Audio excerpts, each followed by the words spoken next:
It's NBA Happy Hour. Welcome to No Dunks, Thursday, February 18th. Happy to have everyone joining us live in the stream team here, firing it up during halftime of Raptors-Bucks. Raptors looking good. I like the shirt, TK. Fired up. That. Yeah. Had to. Skeetsy, we got Trey, we got JD pushing the buttons, man. You've been working hard to. Oh, he's also got a. Come on. How am I the one guy not rocking the Raptors gear? I'll tell you why, because it's NBA Happy Hour, so I got my lager. But it's all a lie. I'm not drinking lager. Still drinking my Johnny Black. Cheers to you guys. How's everybody doing? Good? Doing great. Doing great. Yeah. JD, you've been last couple of days. You've had a lot of home renovation projects going on in the background. What the hell's going on over there? A lot of people coming through. We're tarting the place up, getting ready to sell the joint. So if you want to buy a house in Decatur, North Decatur, beautiful, Georgia, it's beautiful. Yeah, come on. Yeah. You've got a big house too, lots of room. You have a really, what you have? It's gonna sound weird. You have a really nice garage. Yeah. Hey, you have a great garage. I do have a great garage. Yeah. Rachel was on my ass. She was like, we got to paint the floor in the garage. And I was like, why? There's just cars in there. Mm-hmm. And she's like, no, trust me. We gotta paint the floor of the garage. And we did it. And now the cars never go in the garage. Right. It's a gym. It's an art studio. It's we've got a Bob that the kids beat up literally every day. Like we spend so much time in the garage. So it's a whole other room. Exactly. Yeah, exactly. That's awesome. And all it took was a little paint on the ground.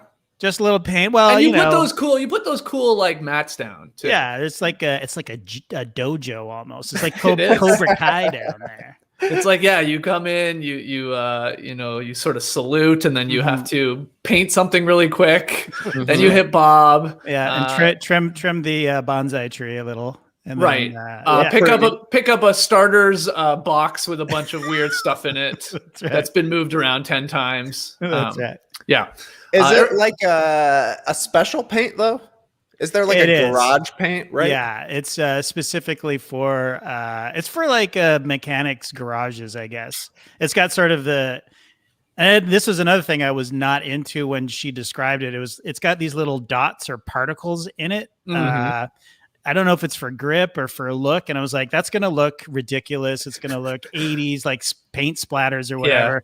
Yeah. It actually looks awesome. Like it really does. So, listen to your wives. Exactly. Everybody. Trust Rachel with this stuff. Is she making garages? I love it. Is she making other, sound decisions here with this other stuff that you're doing? Like what type of updates are we talking here, by the way? We're talking actual maintenance-y type things. Like we had a leaky shower. So that's what the guys were in today, checking that out. So we may have to rip that out, It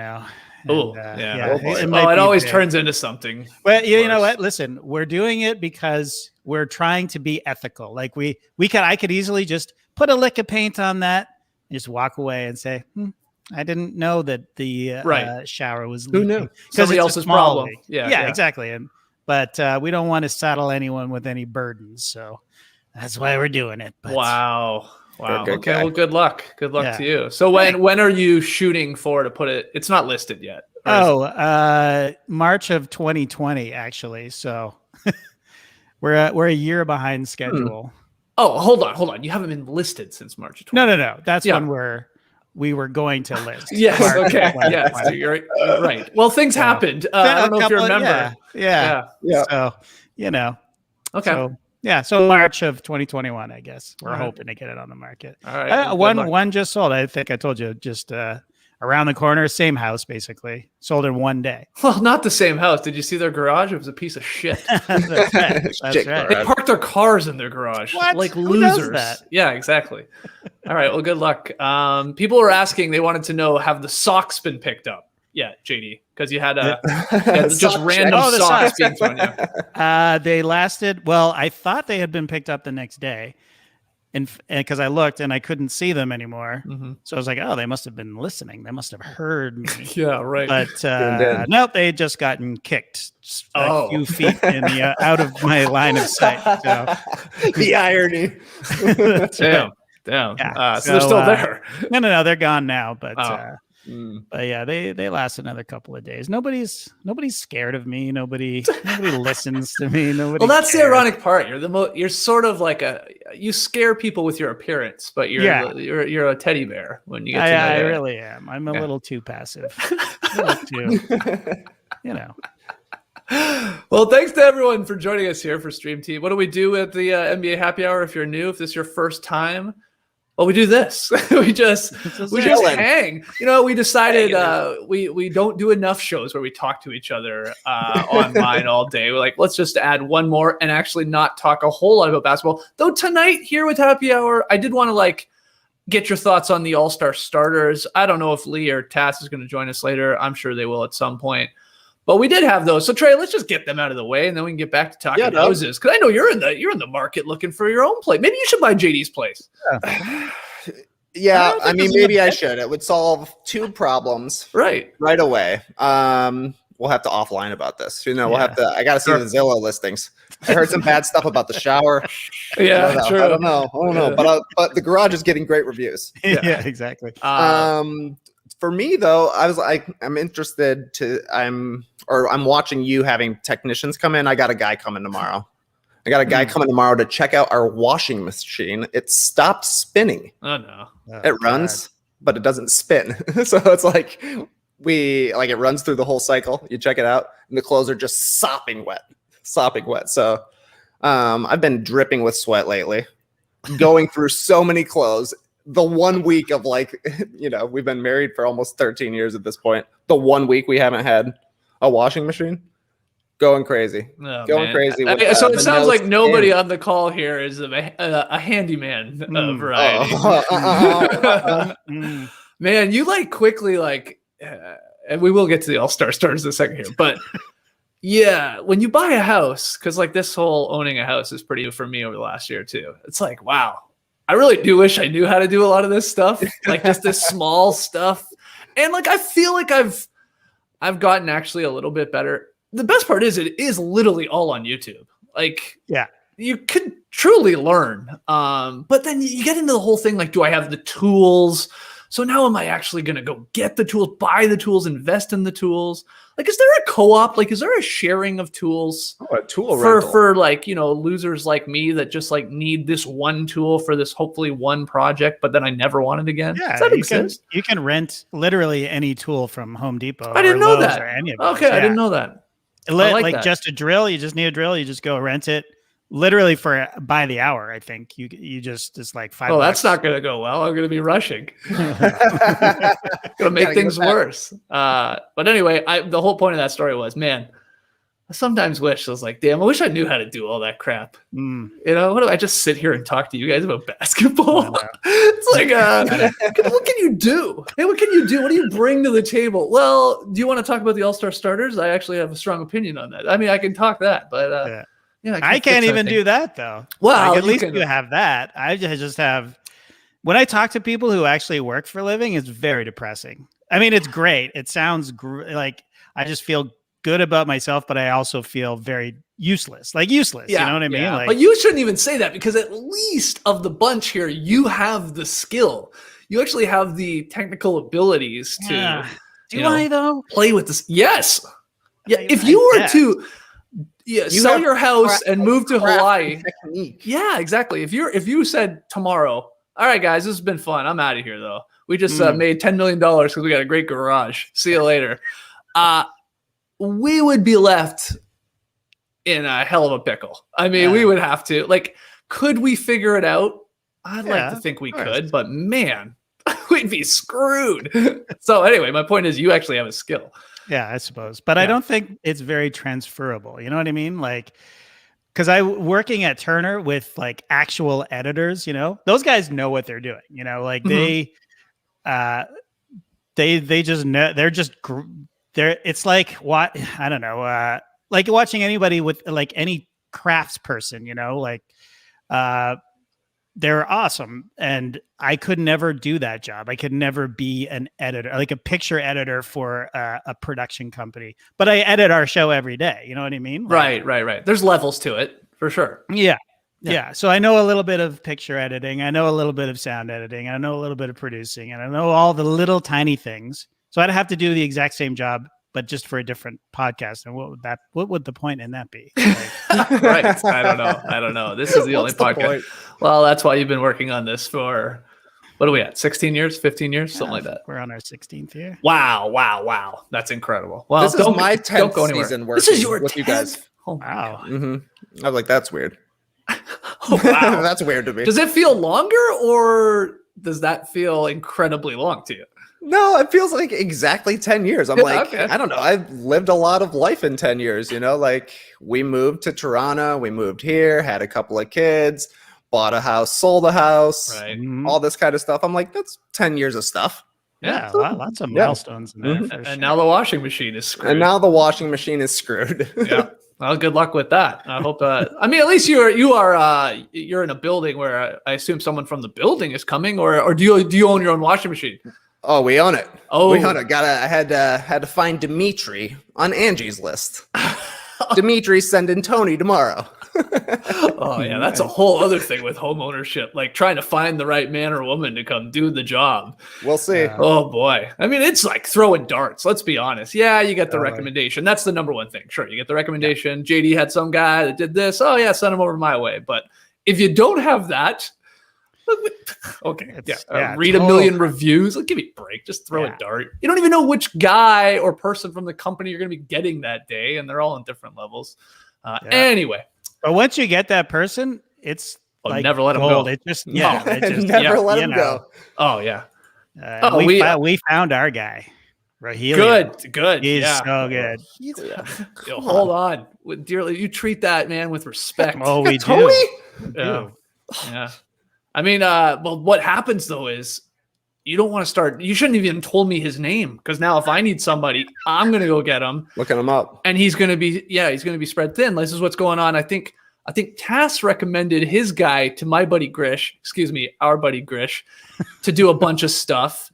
We're talking fences, porches, and then I saw the work he was doing. Oh, this guy. Okay, I don't mind this work. I like the prices I'm hearing. I like how fast he is. So now I'm interested. I'm getting it. So I'm just telling you. I mean, good for him. Good for this guy. Yeah. Sure. But what happens if suddenly Tass needs something again? He's sorry, I got Skeets. I got my buddy Grish. Got him. Now I got Trey's washing machine. He's like, he's happy, but Tass wouldn't be. Anyway, all-star starters, guys. Right. Let's just quickly get to it. Yeah. Yeah, we don't need to show you anything. There's only 5 of them selected in each conference. Kevin Durant, Giannis, Joel Embiid. Wow, that's a shock. Those are your 3 front court players. Your guards, Bradley Beal. Okay, 3rd All-Star game, first start. I wish Leigh was here. He would be so happy. He would probably shed a tear. And Kyrie Irving was the final guard. I don't think that's a surprise, right, Trey? Not like you're not like, what? But a lot of us thought Jaylen Brown might be that second guard.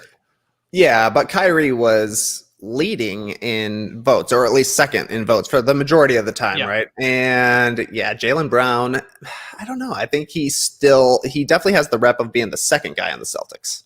So I think that's a little bit hard to overcome too when you're voting for starters, maybe. But Leigh, you're not angry with those 5. No, I'm not. You can't be angry with it. I mean, I didn't have Bradley Beal as a starter, but the guy's leading the league in scoring, so that's fine if you want to have him as a starter. To me, Leigh called it though, like years and years ago. He was trying to get him in the All-Star game forever and ever and ever. Now he's one of the leading vote getters out there. Yeah, it's pretty crazy. Yeah, we were debating like weeks ago, like I think it was you and I, Trey, like talking about like, well, who will get more love from the fans? Like, will it be Beal or will it be Trey Young? And we were sort of debating that. And like, you weren't like convinced that Beal was going to do massive numbers, right? Like, I don't want to put words in your mouth, but like that even shocked me how many votes he got. Oh, for sure. He just doesn't seem to have a huge national profile. The Wizards don't for the majority of the time. You know, they've been pretty good. They're on their 3-game winning streak right now. Right. The best they've played all season. And you see him play like that. You're like, you could be playing like this. Who knows what's going on? But it didn't seem like anything that the only thing you would see from the Wizards is sad stuff, like Bradley Beal looking sad on the sidelines, or Bradley Beal scoring 60 points and losing, but scoring 60 points is still awesome. So I'm just surprised because he's a guy who seems to have gotten snubbed year after year after year. Leigh was always asking him to be a first-time All-Star, but he would get close, or he would get close to an All-NBA team, and he would just fall a tiny bit short. It seemed like he didn't have nearly as much of a national rep as Trae Young did. Maybe I'm wrong about that because we live here, but It felt like, I mean, Trae Young was a leading vote getter last year, the previous season. So it seemed to me like he just, I don't know, he's buddies with Migos. It seemed like he just had a bigger following, but I guess not. I guess Bradley Beal turned the tide this season. No, for sure. I mean, it helps. You're right. Averaging, I know it's fallen down a little bit, but like 35 per game, basically, for the whole season up until the last couple of weeks. The only thing of note that I have with the rest of the East is, Harden finished third across the board. Maybe that surprised some people coming over from the West, of course. I had that whole thing where he's quitting on Houston, but you see this guy play and you're like, come on, he's still an all-star. He is still going to be selected. So if you're trying to figure out a way that he's not going to be on the team, I'd be shocked, especially when you see the love he's getting, not only from the fans, but of course from the media and the players. And then did a little digging on this. I sort of had my initial tweet wrong, but did you see that Westbrook and Ben Simmons both got one vote to start the game? I want everybody to make this very clear. From somebody, or I guess maybe two people in the media. Somebody voted for them to start. Westbrook is a crazy one. I mean, Ben Simmons, I guess if you're like, okay, the guy is a defensive player of the year candidate, at least you can make a tiny case. I made a tiny case on the show today. True. Westbrook, are you kidding me? That's crazy. That's a crazy one. Has had a terrible season, like a super disappointing season. Part of the reason it feels like the Wizards have fallen so far behind, but I don't know. How is that possible? Which then makes me want to know, did that person pick Beal and Westbrook to be the starters in the All-Star game? And how funny would that have been if they were like, I know maybe they're not now, but the worst team in the Eastern Conference, one of the worst teams in the league, but their starting backcourt is who you selected. So anyway. Very weird. Very weird. In the West, maybe a little more interesting here in terms of one of the spots. LeBron, okay, yep. 5.9 million votes. 17th straight nod. JD for as long. Hey, Tassie. We're talking all-star starters here. We're actually talking basketball on Happy Hour. It's really weird. I thought you guys were talking about tools. That's what I came. Well, we were at one point. Yeah. I told a story that I feel like I'm stealing your guy eventually, Tass. But we'll circle back to that. I'll explain it later. Oh, okay. Yeah, no problem. Actually, I'll just come back for the tool talk. Okay, see you, man. JD, 15, 16 years running. Yeah. So that means the entire time we've been doing this, LeBron James has started the All-Star game. Yeah, that's wild.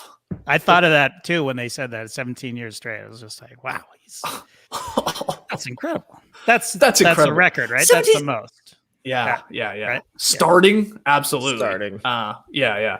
There's guys that have played it more, right? In more games. I think that's correct. I mean, how many did Kobe get up to? He got up to 18 or something, didn't he? Or do I have that wrong? Gotta be. Anyway, it's definitely a record for starting 17 straight. Right. Jokic is the other big. Okay. Yep. Unbelievable year. Kawhi Leonard was the third forward. All right. I think AD's injury maybe came into play a little bit. He was fourth. But Kawhi gets the nod. And then the backcourt, Steph Curry was ones across the board. Everybody was like, yep, he's in there. And then it was Luka as the second guard. In a weird little thing here, he won the tiebreaker over Lillard, who finished number 2 in the players and the media vote. Fans, 50%, player and media, 25%. So Luka gets it because the fans ultimately voted more because they had ended up tying. We had talked about it on the show today. We were like, I think this is going to happen. We were talking it out. I was like, I think the players and the media are going to put Lillard above Luka. But I forgot totally about this situation. We could have this tiebreaker and it would go to Luka. Not a big deal, but they're both going to make it. That's why they put the rules in place, right? It's all about the fans. Give them the vote. Give them that 50%, the extra weight. So yeah, I mean, as expected, it was Luka over Lillard based on that's what the fans want to see because you're right. Media and players, no surprise they would have Lillard even ahead of Luka. He's been doing it for such a long time. It would have been nice to see him get a nice start, and he's been straight up balling. Unstoppable right now in the fourth quarter. Crazy stuff. He's never started, right? I don't think so. No. I don't know. I'd have to check that. But I don't think so. Yeah. Nah. That's sort of wild when you think about it. The breakdown was like this. 34% of the players voted for Lillard as a starter, while only 15% of the players voted for Luka as a starter. 64% of the media voted for Lillard as a starter, and 30% of the media voted for Luka as a starter. I think Tim Reynolds had that breakdown. So, yeah. No one truthfully really cares, right? I mean, like Dame will be finishing the game. I'll tell you that if it's close.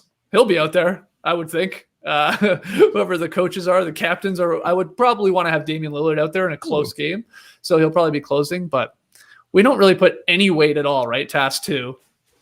Well, how many? I guess I did just say the LeBron thing. That's just cool because of how long and the streak he has going. But we don't like really get caught up in. Whoa, how many games did he start out of those 6 selections? Like, there's Leigh. Now we got a starting 5. Here is your Eastern Conference All-Stars. Leigh, you just made it. But yeah, you don't care. John Hollinger just tweeted a poll on Twitter, and he said, "Who started in the 2019 All-Star game?" The first option was a bunch of guys, and the second option was who gives a shit. Yeah. And it's true. First, I like John Hollinger throwing in a little curse word in there. It's also part of a poll. So was the curse word part of your tweet? Did you actually curse in your tweet? Oh, wow. Does it show up in a search result? I don't think so. Wow, that's smart. I don't think so. Let's get some CO bros on here. I hope no one calls it CO because that's lame. But wait, what does that even mean? SEO. Oh. Too busy to say S. I'm so bored to say 3. So occupied I can't say 3 letters. Yeah, this guy's too deep into our YouTube algorithms and numbers and keywords. And he doesn't have time to spell it all out. Yeah, he hasn't cursed. John Hollinger still hasn't cursed. Wow. Tweet. I'm pretty sure. Good to know. Let's put a poll up. Is cursing in a poll a tweet? Well, we had confirmation too with this stuff lately that we're going to have captains again. LeBron for the 4th straight year will be a captain, no surprise. And Durant, of course, in the Eastern Conference. Giannis was the captain, I believe, last year, right? Who's number 1, Leigh? Let's just say. I guess does LeBron get the first pick because he had the most votes? I can't remember that. And then Durant gets the first pick of the reserves, I think. Right. Okay. That's right. Pick the direction of the court that you guys are Which net are we shooting on? We'll go that way. Wait, there's no fans down there either? Okay, we'll go that way. Leigh, who are you picking 1? Okay, let's say it goes to LeBron. Who are you selecting from the reserves? So there's no teammate there for him. Exactly. Okay, there's no AD and there's no Kevin Durant, who LeBron has picked number 1 before. So he's getting somebody. No, you're there, Leigh. Leigh, can I hear you, Leigh? Oh God, man. Leigh, your fingers are stuck in your mouth. He's back. He's back. He's back. Whoa! Look at this. He's saying so many words. I guess I don't know what goes on here. I know a Wi-Fi guy. Do you want me to send him to your house? Do some work. Yeah. Who are you picking first, man? I think we can hear you. It's time for bed, man. It's time for bed. I think he might just pick his former teammate, Kyrie. Okay. Ooh. Yeah, he's okay. I think he's picked him before in the past. No idea. I can't remember, but no idea. I mean, LeBron. I give a shit. I give a shit. Why don't they just change it this year so you don't pick just from the starters, so you can pick Anthony Davis when he gets picked? Just change it. Just pick the guy that's not even going to play in the game. You're right. He may not play, but he might play. Not playing. No. Nah, you're right. But he's gonna get picked. It'll be he'll be picked as a reserve. I agree with that, and then we'll have injury replacement. It'll be a loyalty pick. Like I pick him on my team. He's not playing. Well, what do you got there, Leigh? I told you I'd have a little bottle of Cabernet Sauvignon. Oh my God! Are you okay, man? Why do you say it? Yeah, man, you're coming in extra loopy. I got to be honest. Loopy Leigh.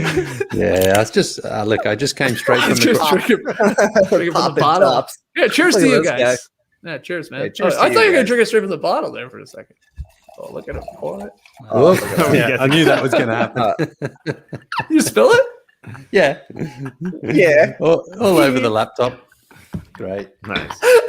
Gonna need Roxy to build a new laptop for me. Oh, yeah. Oh, great. I'm wearing white shorts. I got the red wine on the white shorts now, too. Wow. All right, man. Just have a drink. That's a You whoopsie. need one. Put it in the whoopsies. Yeah. Sorry, is that Woodbridge you're drinking? It certainly is, JD. Yes. That's the Bud Light of Cabernet Sauvignon. Oh, yeah. Look, it's one of the little bottles. It's like the airplane bottle that you get, you know. If you Is it actually plastic? hold that the right way, it would look like a normal size bottle. We got a real like Lord of the Rings thing going on here. If you get your This is so good. Somebody screen grab that. Oh my god, I don't know what's going on Okay. here. I got it. Leigh, Yeah. Your Wi-Fi is rough today, but okay. Cheers to you, Leigh. Did you want to have a drink? Yeah. This night room has weak Wi-Fi. Leigh. Oh, I don't know what's going on. I thought last week I had good Wi-Fi because no one else is on right now, but now it's I don't know. It's a little bit hazy. Yeah, that's okay. Comes and goes. Nice. It's wild that night. I love it. Oh, I love it. What did you guys think of Commissioner Silver? Trey, I don't know if you guys all caught it. I'm assuming you all did, but Silver, no, shaking your head, you didn't see it.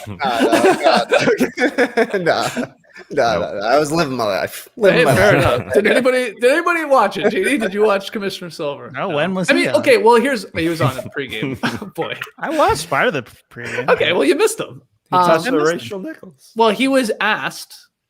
He was basically asked, why the hell are we having an all-star game during the pandemic? A good question. Fair question. One to ask. And his quote was, "It begins with the fans." So he really did a big spin job on, this is for the fans. This is a big event. This is a tent pole. The numbers that they obviously do in terms of viewership and, he mentioned like online clips and stuff like that. Some serious CO. Yeah, that's right. That's right. That's right. So, it was a little strange. Like it would have been more refreshing if he honestly had just said, because he was on TNT, like, well, we're doing this to like make everybody money here. Players included with the players union. But he really leaned into it's just a feel good moment for the fans, which is sure true. Yeah, I guess. But also there's a lot of fans that are like, we don't really need this at all this year. Anyway, I thought it was interesting. Leigh, did you see it at all or no? Your internet wasn't working. So yeah, no. But even the players, the biggest player of all said he doesn't want the game. So yeah, that's but the NBA should at this point just say, sure, we've done pretty well to this point though. We've made it, so why not just keep going? That's what it's all about. Honestly, he sort of said a little bit like that. He's like, it's not. It was funny. He was like, because they talked about the bubble, and he sort of said like this Atlanta thing will be a mini bubble in a way for the players, and blah blah blah, and was like, the easiest thing to do is to just shut down an NBA season, to not do anything. It's actually difficult to do it. Try and do it safely with all the protocols and all that, like they did down in Orlando. So I think he thinks they're going to be able to do that and replicate that here in Atlanta. Which, by the way, there's no doubt they will probably successfully do that, right? Like I don't doubt they can put on one more basketball game and keep the players safe and, people that work at TNT and all that. But we said, I think it was you that first brought it up, Tass, the problem is all the people that flock to All-Star Weekend and that are having parties. Have you seen all the party flyers going around on Twitter already? Like I'm sure there'll be less parties maybe because there is a pandemic, but like there are still all these obviously huge gatherings. And it's like, it brings the party scene. It brings all of that. And, even the mayor of Atlanta is saying, please don't come. Please don't have parties. And hashtag you legally can here. So it's crazy. Anyway. Yeah, it's already an open city. It's just going to increase. Yeah. The fake NBA All-Star 2021 logos are all over the flyers already happening. Right. They're branded. It's happening. It was people are already partying in Atlanta already. So it maybe have been different in a city that kind of has it a little bit more on lockdown, but everything is just wild here anyway. People are going to continue to while out no matter what Silver says, and no matter if they are, just doing it on Sunday, The parties are going to be on Saturday. Oh, all the parties dates were Friday and Saturday night. Yeah. Already. Well, speaking of the Sunday festivities with the actual game and everything, we now know the schedule. Are we going to be doing a happy hour for the NBA All-Star game? Biggest party in Atlanta. This thing starts the safest and biggest party in Atlanta, Trey, the way we do it here at NBA Happy Hour. It starts early, right? Because we're doing the 3-point contest, skills comp, 3-point contest before the game. Then there's the game. And they got to catch their flights out. Everybody's leaving right away. Halftime dunk contest, then the second half. We got the Elam ending again. Okay. I mean, if that worked well the first time, hopefully it works well again. And they're still using the Kobe tribute with the 24 added at the end of the third quarter. It's just gonna be a long night. Gotta stock up on energy for sure. You got that in the queue, JD. Oh, come on, JD. Come on. It's gonna be a long night. I'm gonna stock up on energy. Yeah. We're gonna get Mo Verdi on here one time. Let's bring him on for our All-Star party. Wow. Let's throw the greatest All-Star party ever thrown. Here. Yeah. Bring in a guest every once in a while. Yeah, So wait, exactly. Are we talking the whole thing? Or? Yeah. No, I got Wow. That's a lot. It's going to be too long of a day. It's going to be a long night. But think about it. You get Friday off. There's no games. We do have time off. That's true. I guess we haven't talked about whether we're taking a little break. Yes, we are, is the answer. Wow, JD, you want to just do the whole thing, eh? I mean, JD, you could literally just fire this up and just walk away. That's true. Hopefully it works. Just stays working. You guys let us know in the stream team. You want to see an all-star Saturday night? You're not going to get a lot of thumbs hour? downs on this one, I think. You never know. That's you true. never know. You never know. People are like, no, it's too much. Maybe they'll actually be concerned with our health. If it's a genuine dislike, let us know. Yeah. I think it would be great if it was right after the dunk contest. So right in the second half, because who cares, right? And talk about dunks, talk about everything so far. I think that's a good idea. If we do it, we just jump on either after the game or, like you said, after the dunk contest. Yeah. Because but you guys like to watch the dunk. I was going to say that's the thing. I've got the Raptors-Bucks game on right now, as you've probably can tell with these NBA happy hour watch parties. Not a lot of watching going on. Raptors are killing it, by the way. Yeah. Bucks are dead. We don't fear you at all. Hit that, Siakam. Oh, he missed it. But yeah, I am a huge NBA All-Star Weekend nerd. I love it. I'm into it. Now, I don't think we should be doing it, but I'll be watching, as I've said before. I love it. So I want to watch it. You're right, JD. I want to be engulfed into it. I can't just be talking to Leigh and having his Wi-Fi crap out and having a larf at that every couple of minutes. A bit hazy. I gotta be focused. Leigh, you love the All-Star game. You love the 3-point contest. You love the festivities in a usual year. Oh my God. I gotta stop asking you questions. This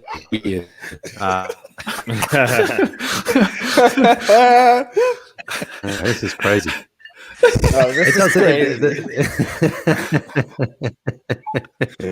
It doesn't have anywhere near the buzz that of any other year, because last year going to Chicago, it was great. We had the live show and everything, and just being around the game and the festivities and the new game that they had last year with the Elam ending, it was like, okay, great.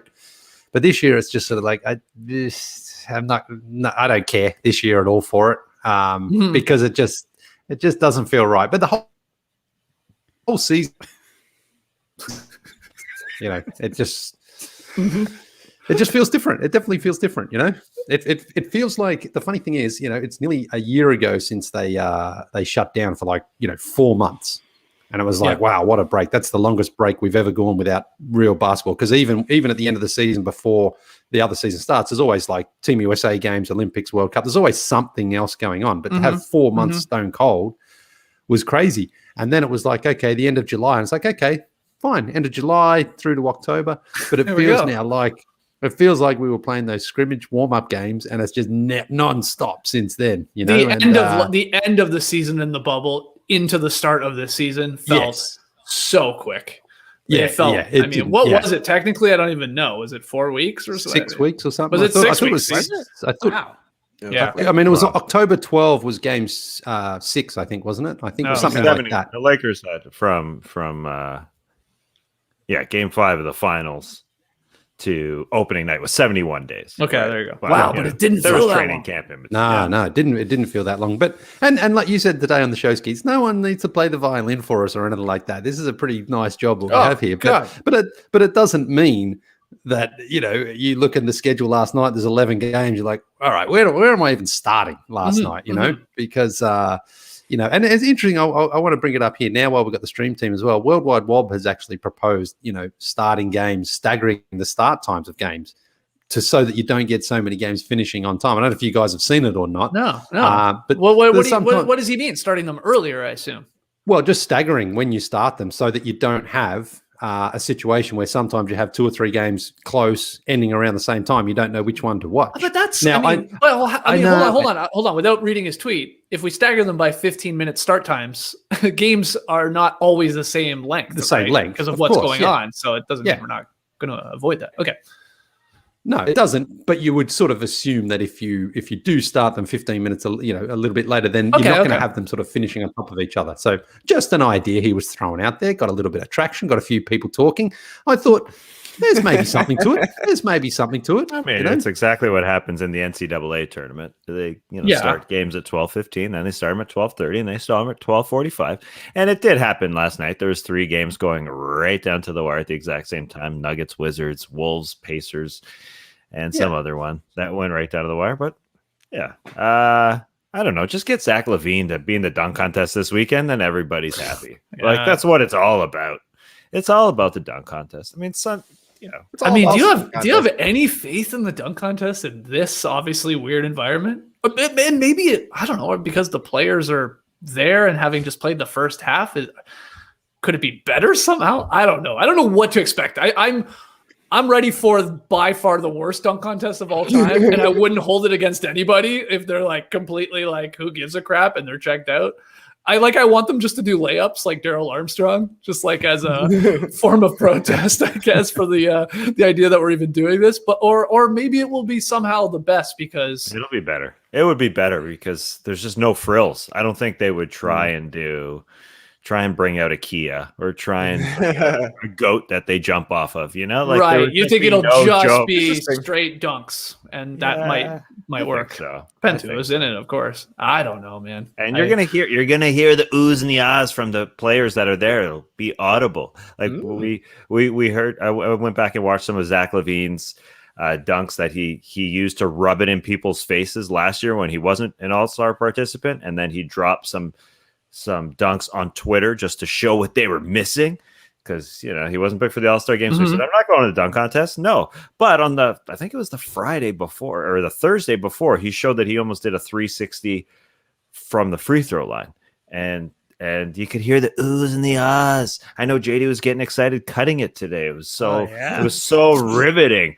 But you could hear oohed and ahs. Task, there's going to be no oohs and ahs. The players at all. The players are going to be oohing and ahs. That's the players, I guess. Yeah. And also the judges. They scream and they get excited. They always do. But they also have an arena full of people around them as well. So they. The energy is definitely going to be different, but how could it not be? I mean, but hey, I think I've said this a while ago. Could it work having no fans? Like there feels like there's less pressure to like throw these things down. And does that actually, it's more of an environment where they are just like in a gym. Does that actually help our chances of getting some like crazy attempts at dunks? I have no idea, man. Trey, I got no clue, man. Hey, man, let's see some artistry out there. It's going to be about artistry this year rather than spectacle, right? Just a man, his body, his legs, a ball. Yes. Maybe.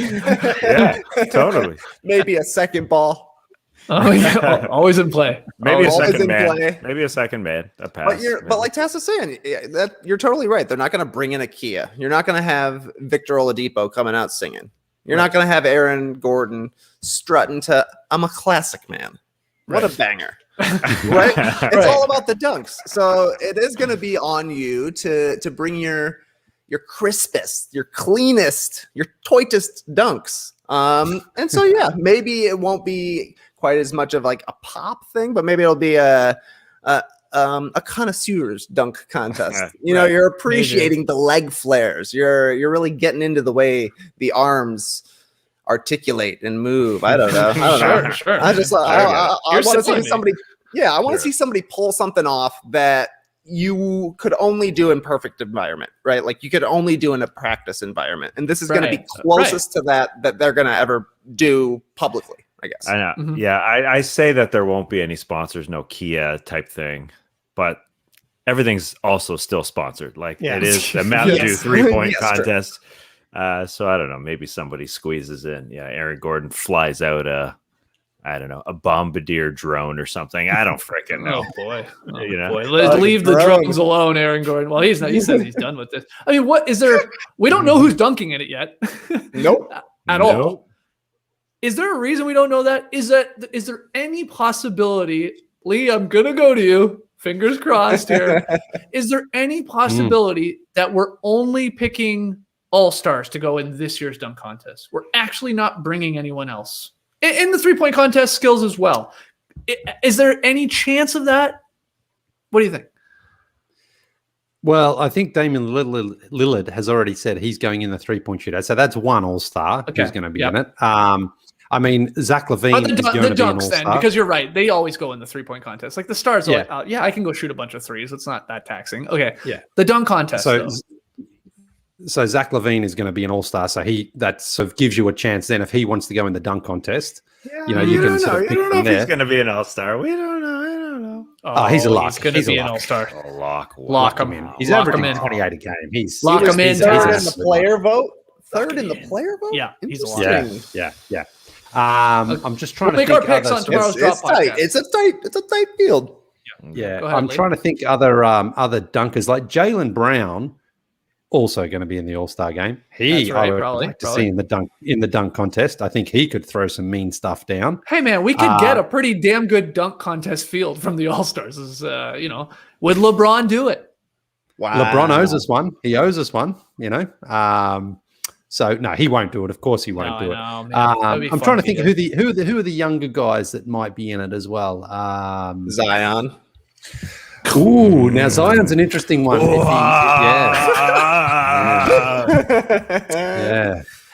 think what? I think they will fly these guys in if they.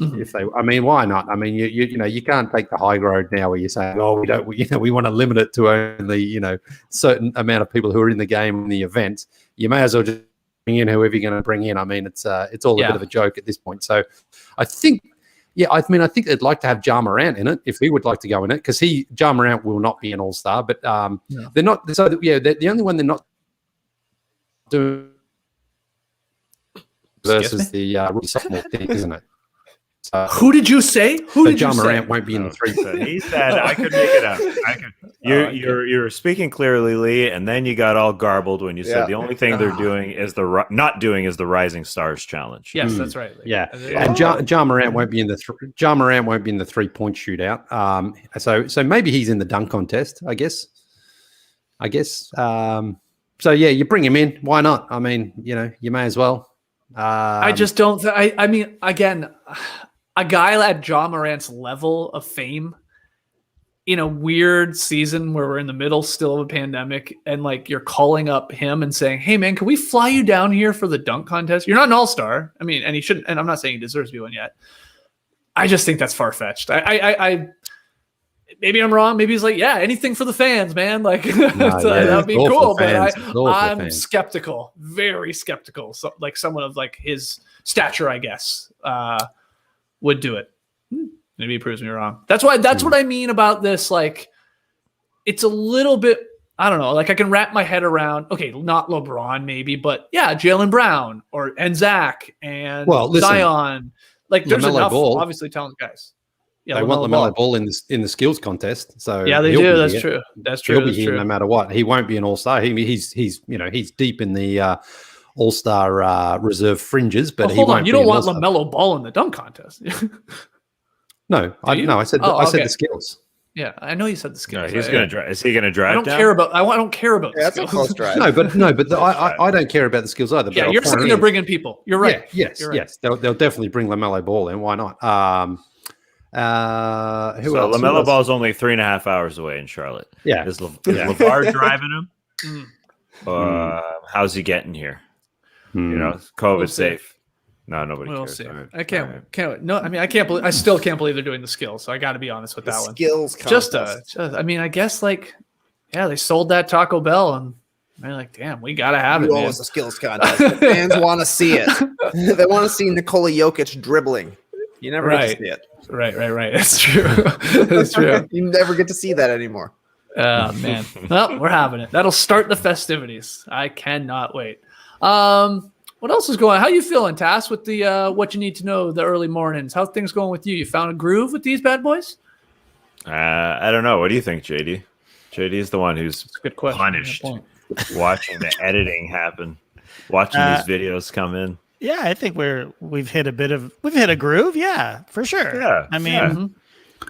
you know, it is what it is. I mean, I wish that we had more time to, you know, sexy it up a bit on one hand, but you know, you're always up against the clock. It's as good as it's gonna be based on the time that we have and that we want to put it up, and the fact that we have another show right on its ass. So Yeah. you know, Right.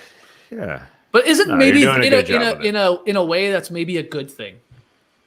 yeah, for sure. I mean, Because you're absolutely. like you're put in the box. You got Yeah. X amount of time. Yeah. The whole point is to get it up early. And like if you didn't have that, you'd probably like try and make everything perfect. You tinker with this, tinker with that. And now you're adding hours. I think it's I think you guys are doing a phenomenal job. I'm loving it.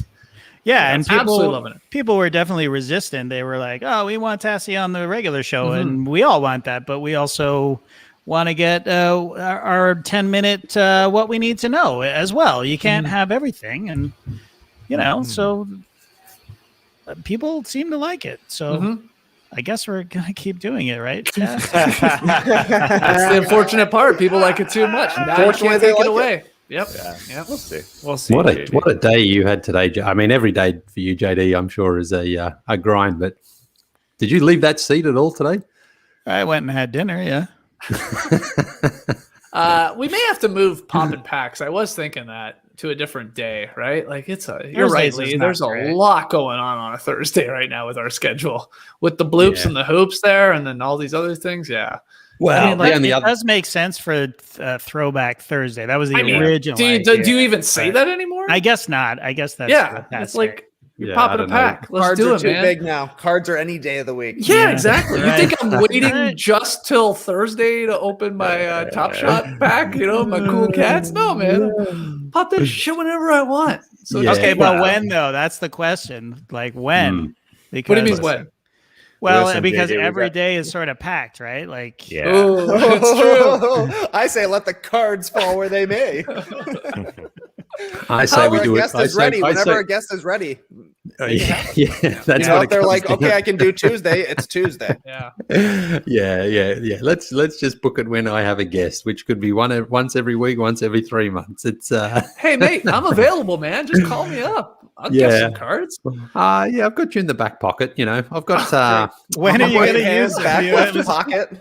I'm working a few other angles. But what about this for a crazy idea, JD? We do it before what you need to know on a Thursday. What about that? You get up at 4 a.m. and we do it then. You want to play chicken with me, Alice? Right, let's do it, No, I man. don't. Let's do it. My God. No way. way. How did Poppin Packs go, Leigh? I haven't watched it yet. You had Amir on, Blumenfeld on. Yeah. Was he good? Let me ask that first. Was he good at guessing the cards? He was pretty good. Yeah. It was Okay. it was fun. I mean, But not he's great. been, Not great. Yeah, you No, it weren't was like great. I mean, it was it fine, you know. didn't sound like he was like, oh, he's like Ariel Helwani or he's a John Schumann with it. I mean, you're, No, it was fine. I mean, I haven't done it for a while as well. You I'm a got little- so high pitched there. It sounds like he's judging himself more than he's judging a mirror. No. Look, it was fine. It was great. It was good. I don't know. I mean, you know, I would have him on any time. He was a lot of fun. I mean, especially, you know, like, being a California guy, a Lakers fan, you know, they're passionate, you know? yeah. So, I really hope I get to announce one of the guests I'm really working on, but I'm not going to say anything because, most of these guests fall through. Right. But I've got a doozy in the works. Let me just say that. Oh, a But, doozy. Could you could you give the stream team like a hint, just like, and try and make it really obtuse, like a hint of like this guest that you're trying to get and that you might possibly get? I mean, Hall of Famer, one of the most recognizable names / nicknames in NBA history. Okay, I like that. That's where that's a good, good hint. And I may, oh boy, I may have. You may bend over and he may put on a rubber glove. No, but okay. Let me say I may find out some more information as soon as sort of tomorrow. I mean, you know, like the way these things. The way they find out information tomorrow. Well, what a because tease! I'm communicating with someone who said they'll hit me up. Make on sure Friday. to click the notifications button. Yeah. Leigh might get information tomorrow. Please subscribe. You never know when Leigh's going to get information that may lead to a new Poppin' Packs. You know, the Poppin' Packs is like when I used to chase girls in high school. You know, it's like, oh, you're interested in one. They're like, oh yeah, you know, he's okay, and then they just ghost you after that. It's like, oh, okay. No, the response is this. Yeah, I mean, what's your brother doing though? Is he popping packs? Exactly. Yeah. More into your sexy brother. Does he open basketball cards? Yeah. All right. Ah, man. Okay. You got any on you? Yes, of course I do. Yeah, you want to pop on? Yeah, maybe we should. And we, like you said, you were a little rusty with Amir. Rusty. Yeah. Well, these are the same. These are the same brand that I popped with Amir. So. So Leigh, you didn't plant a pack with Amir. No, we got a pretty good pack. Did you? But you've got to have substitutions there ready. You know why? Because in these ones here, you get the old team emblem card. That's great. Oh, checklist. That's fine. That's basically it's the same thing. Yeah. Well, checklist. Do you rip up the checklist card still? Well, we don't go through that little spiel anymore. I just, it's let's just All right. Let's see. Hey, look at this, guys. This is why you join the NBA Happy Hour, because just out of nowhere we're popping packs. All right. Sometimes it's Top Shot, and sometimes it's actual pack of cards. Okay, Leigh. Well, hold on. What? Let's play the intro. This is do incredible. it. Let's play the intro. It's great. Oh, okay.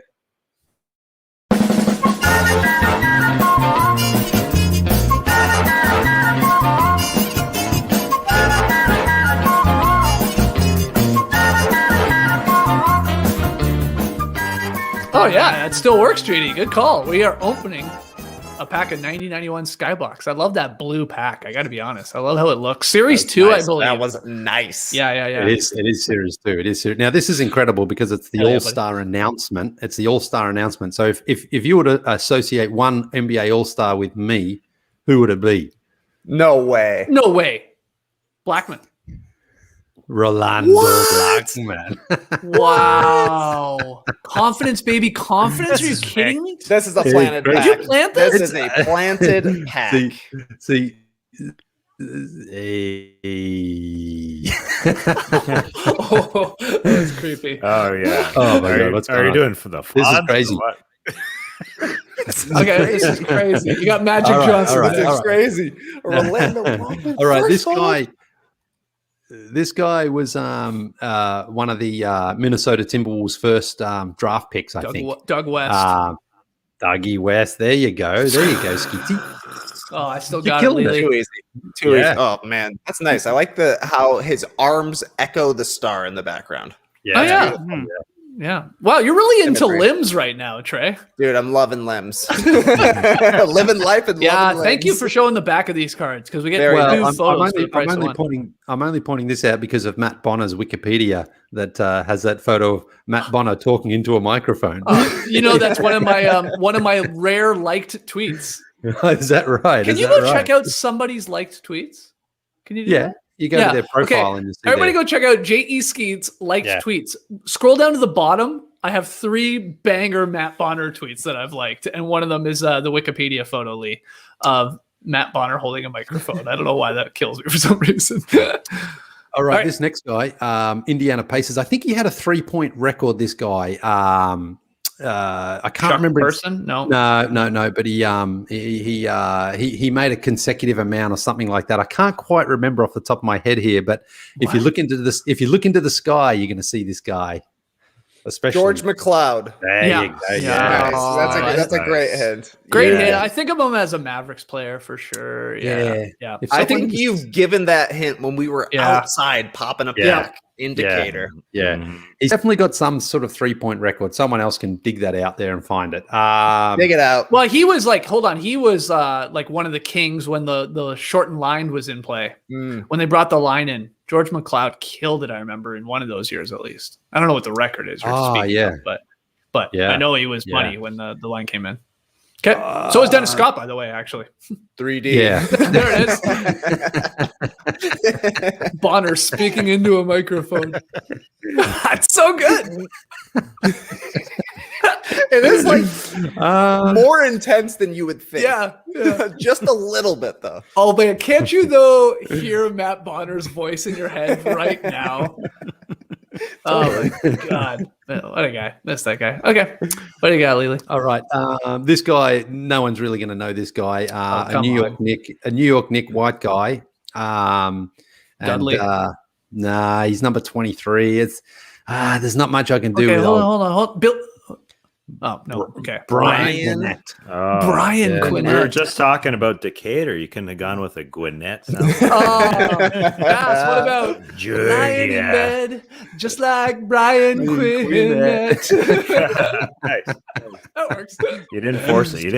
You didn't go with lying in bed just like Brian Gwinnett did. No, you did it better. You did it better. Because I Good used job. the syllables correctly. Yeah, in his last name. Perfect. All right, this guy is a coach, former coach, no longer with us, but I believe he won Coach of the Year in 1979, and then he won it again in 1989 with the Phoenix Suns. Paul Westphal. He's got no. He's got a great sort of American name.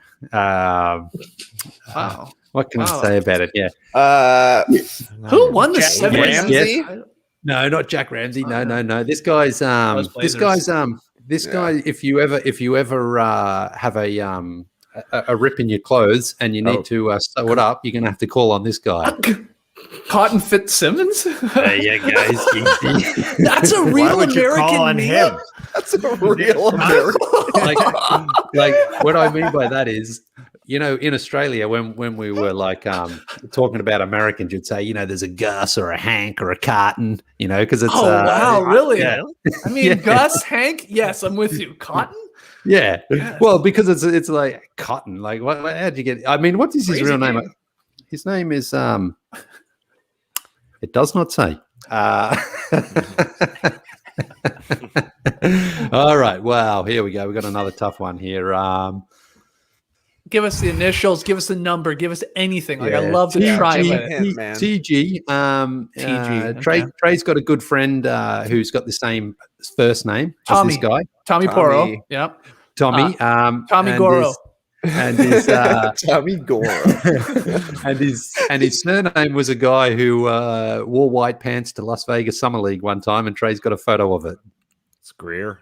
Tommy Greer. Tommy Grisham? No, Tommy Garrett. Garrett. Tommy Garrett. Tommy, it's Tom Garrick. Shout out to Garrett. Whoa, can you hold that card still? It's a real spurry, blurry moment here for me.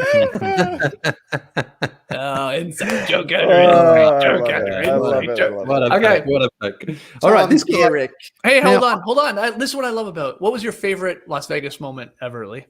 You brought up Garrett in Vegas wearing the white pants. That was a great moment seeing him on the bench. I would say when we went to the Luxor, I think it was, and we were on WWE Divas. Is that right? That was an awesome moment. Yeah, because we were quote unquote on WWE. Well, Taz was on it. You can see Taz for sure. Yeah, but I think I remember we turned up and I had shorts on, and you and Skeets and Taz had pants on. And, and the bouncer wasn't going to let me in. Yeah. And I was like, all right, well, I'll see you later. And then we just hear Renee sort of yell, hey, guys. And then she talks to the bouncer. And in we go, and in we go. We're up there. In we go. Then we're on stage. I mean, we were like the VIP with all these WWE wrestlers and the divas. Yeah, we were part of the universe. Who was that massive dude we sat down to next to? Rusev. No, was it Rusev? Oh, Yeah. he Yeah, it was. massive. Like just the So were your Cotton Fitzsimmons shorts that day. Too. Those are pretty friggin' massive. I think those guys thought you were a wrestler. They're like, this guy's getting in the ring. He's got his shorts on. I love it. Oh yeah, that was great. That was a fun night. That turned into a very fun night. All right, this next guy, I don't know if he's the brother of a legend who we had on our show at the New York All-Star Weekend, I believe it was. His brother. Yes, it's a Gervin. It's a Gervin. Okay. I'm not sure if What's his name? Big Derek Gervin. I'm not sure if they're related or not. Is he doing a finger roll there? Yeah. Oh, yeah, from his brother. Is that Derek Coleman? Finger roll. Okay, never heard of that guy. Nah, never heard of that guy. Okay, you've definitely Schumann's heard a big Nets fan, isn't he? Yeah, he'll know him. He'll know him. Schumann, tell us. All right, you definitely know this next guy because his son was in the league not too long ago. He has exactly the same initials as his dad, even though Phil he has Pressey. Wow, nice. Yeah, Well, yeah, he just yeah, had a birthday I saw in Basketball Reference too. What? Phil, Who? not Nice. not. I Happy think birthday Phil to Phil did. Pressey. Yeah. Paul Poppin' Pressey. packs with Paul Pressey. Paul Pressey, a big Milwaukee Buck for a while. I think I've spoken to old Dwayner about Paul Pressey in the past. Yes, Trey's father-in-law. You want to get him on? You want to get him on here? Yeah, I Give him mean, the stream here? people are asking. I mean, what guests do we need to have? We need to have my buddy Grish / our buddy Grish. Yeah. Wow, if we could get Dwayner on here for a night. I mean, if we get a Dickey or a versus Steve Kirby battle, would be fun. Oh, Who else from the the no dunk starters Basketball Jones world lore? Task, anyone come to mind? We get a couple of the sets. That'd be fun. Oh yeah, Randall. Yeah, no doubt. He just had what was he just celebrating? What was Ryan celebrating? Maybe that was an anniversary, was it? He just got a new mask. I thought he had a birthday or an anniversary. I think maybe it was an anniversary. It was Valentine's Day. It was Everybody Valentine's posted Day. a photo for Valentine's Day. Wow, yeah. what a There you go. What about James Borbath? Why not? Oh yeah, Mo Verdi for sure. Cam Stewart. Cam would be yeah. hilarious. 100%. Oh, we can get Renee on. Just talk about that night. Yeah. Good call. Mondas All and right. Titos. This next Toes? guy. We can get 8 Toes. He's up in Northern Australia somewhere. These All days. of your mates. Who is the big guy that you went to the Barbados with? To watch Big cricket? Matt. Big Matt. Yeah. Yes. Oh yeah, he'd be great. Oh, He'd be plugger. Plugger. Yeah, big plug. We can get big plug. Matt, Leigh, of your friends, who would be the best on this? Like, who would just would share the best stories? Like, wouldn't freeze up? That's the thing. Like, you get some people on here. It's Under the big lights. This is difficult. Let me tell you, man. It's not. People, we're built different. Not everybody can do this. But who do you think would be great? I think Big Matt would be pretty enjoyable. The only problem we've got with Big Matt is he's in Manchester, where right now it's like 3:00 in the morning. That's what's going on. Happy hour would be tough. Yeah. But does Big Matt like to put a couple back every once in a while? Oh, Big Matt will be throwing something down. Yeah. And geez, Yeah. just keep him up all night. Yeah. He's in the chat right now. Yeah. I'll Friday I'll morning put out a little feeler and see if he's interested in coming along because he's Love it. People are saying get Adam Silver on. Yeah, that'd be. We'll put the request in. Sure. Yeah. We gotta get Kenny. yeah. For sure. Oh, Kenny Beecham. Yeah. Yep, we got to get him in. We'll make that happen for sure. Who else? Christian and Scooby. Oh. Did I get Scooby on? Yeah. Well, I guess it's not Scooby anymore, right? No. Yeah, it was What's We his had name? a fun night out with Percy? Christian that time, Percy. right? Yeah. where was that? sure. Was that Great time. here in Atlanta? Yeah. Yeah, that yes, was it was. Yes. Let's buy the stadium, by the arena. There is no shortage of people we should just get on here. Like, Larry Luke, get on a couple Hawks bros. Okay. Anyway, we'll do it. There you go. All right, this next Jared. guy, a little he kind of played a bit like Mike Conley, left-handed point guard for the Philadelphia 76ers, bounced around a few teams. Jeff Malone, he was left-handed, was he? No. A sort of a wiry little guy out there, 6'2". Not him and Travis Hersey. Best. No, him and Hersey Hawkins. His name rhymed with Hersey Hawkins. Dawkins. Connie Hawkins. Johnny Dawkins. Johnny Yeah. Dawkins. Yeah. Johnny Dawkins. Nice. Yeah, that's a nice card. Yep. Let's check our Beckett on that one. Check the back. You think that's a PSA 10 or a PSA 9? Well, You he know, just touched it with red wine all over yeah, his hands. can't It's be a good. PSA 4. Amir was saying like Michael Jordan cards are going for like $500 at the moment on eBay. Like I must have 20 Michael Jordan cards here somewhere. Maybe I'm. Oh, you mean like just any sort of, not any old cards, but like not obviously rookie cards or things Yeah. of note. no, but Yeah. God, people, Cards are having a moment, man. they Get them are. graded. They are. They absolutely are. So where are they? Where are they, Lee? Well, I've got them all in my big bag here. I'll show you my big bag. Ready? Watch this. Oh, it's heavy. Those are PS This is zeros. Yeah, the grade is dropping instantly. Oh yeah, that's good. That's protected. Oh, that Toy Story 3 bag might be worth something too. Let's find out. It could be a collectible. Oh man. Yeah, Yeah. okay. That seemed heavy, I'll be honest. Look at all these cards I've got. Holy crap, you can sell those. You make a pretty yeah. penny on those. Yeah. Okay. Now this guy, I believe he went to Pitt. Now I don't know much about college basketball, but this guy actually smashed a backboard. And there's a really good. No. There's a We're way too really early. good photo of him going down on a fast break, and he smashes the backboard. And he was a fairly high draft pick. He didn't stick around in the league all that long. But The only Pitt player I can think of is literally Kevin Pitsnoggle or whatever that guy's name was. Good one. Good one. well, this Sam guy. Young. No, he had to. Jerome drive- Lane, people are saying. Jerome Lane. Yeah, that's the a straight. one, Lane. Good job. Yeah, Schumann was yeah. there. Zachary was Yeah. there. Michael Michael, was there. Yeah, nice good one. job, guys. Yeah. Okay. All right. Nice. Did one. he do? Did he? I guess he shot. must, I like he it. must have been right with that, Lee. I guess he probably broke a backboard. One of the magazines I had at home was the Street and Smiths, and they had the NBA in color, and they had the college basketball in black and white. It's weird to think of that now as a magazine that had half color and half black and white, but I'm pretty sure the college, and I just remember Jerome Lane, he's dunking it, and it's like smashing as he's dunking it in the photo. So, yeah, there you go. You just made me think of something. What the NBA should do once, like pick one. We don't get to know. This is a part of this. They pick an arena and they pick one net that can actually be shattered, but we have no idea where it's located and what even net it is, because even the Shaq pull downs, like in theory, we're never going to have this again.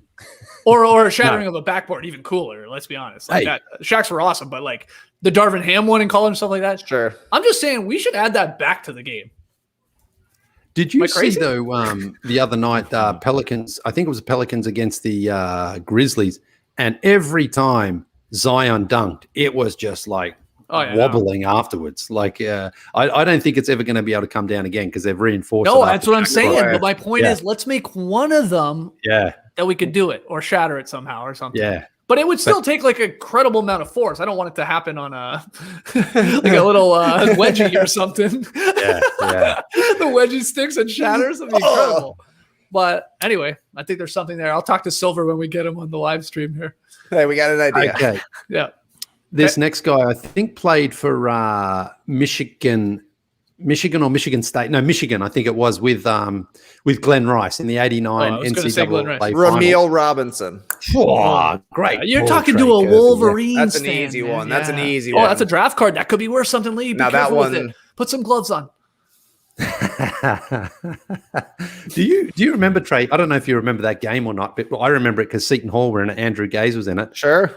And there's a moment where Ramil Robinson's mum stands up after Ramil hits a basket, and she's got a shirt that says Ramil Robinson's mum. Anyway. I love it. You know what? We should make those shirts. Ramil Robinson's mom. I'd wear one.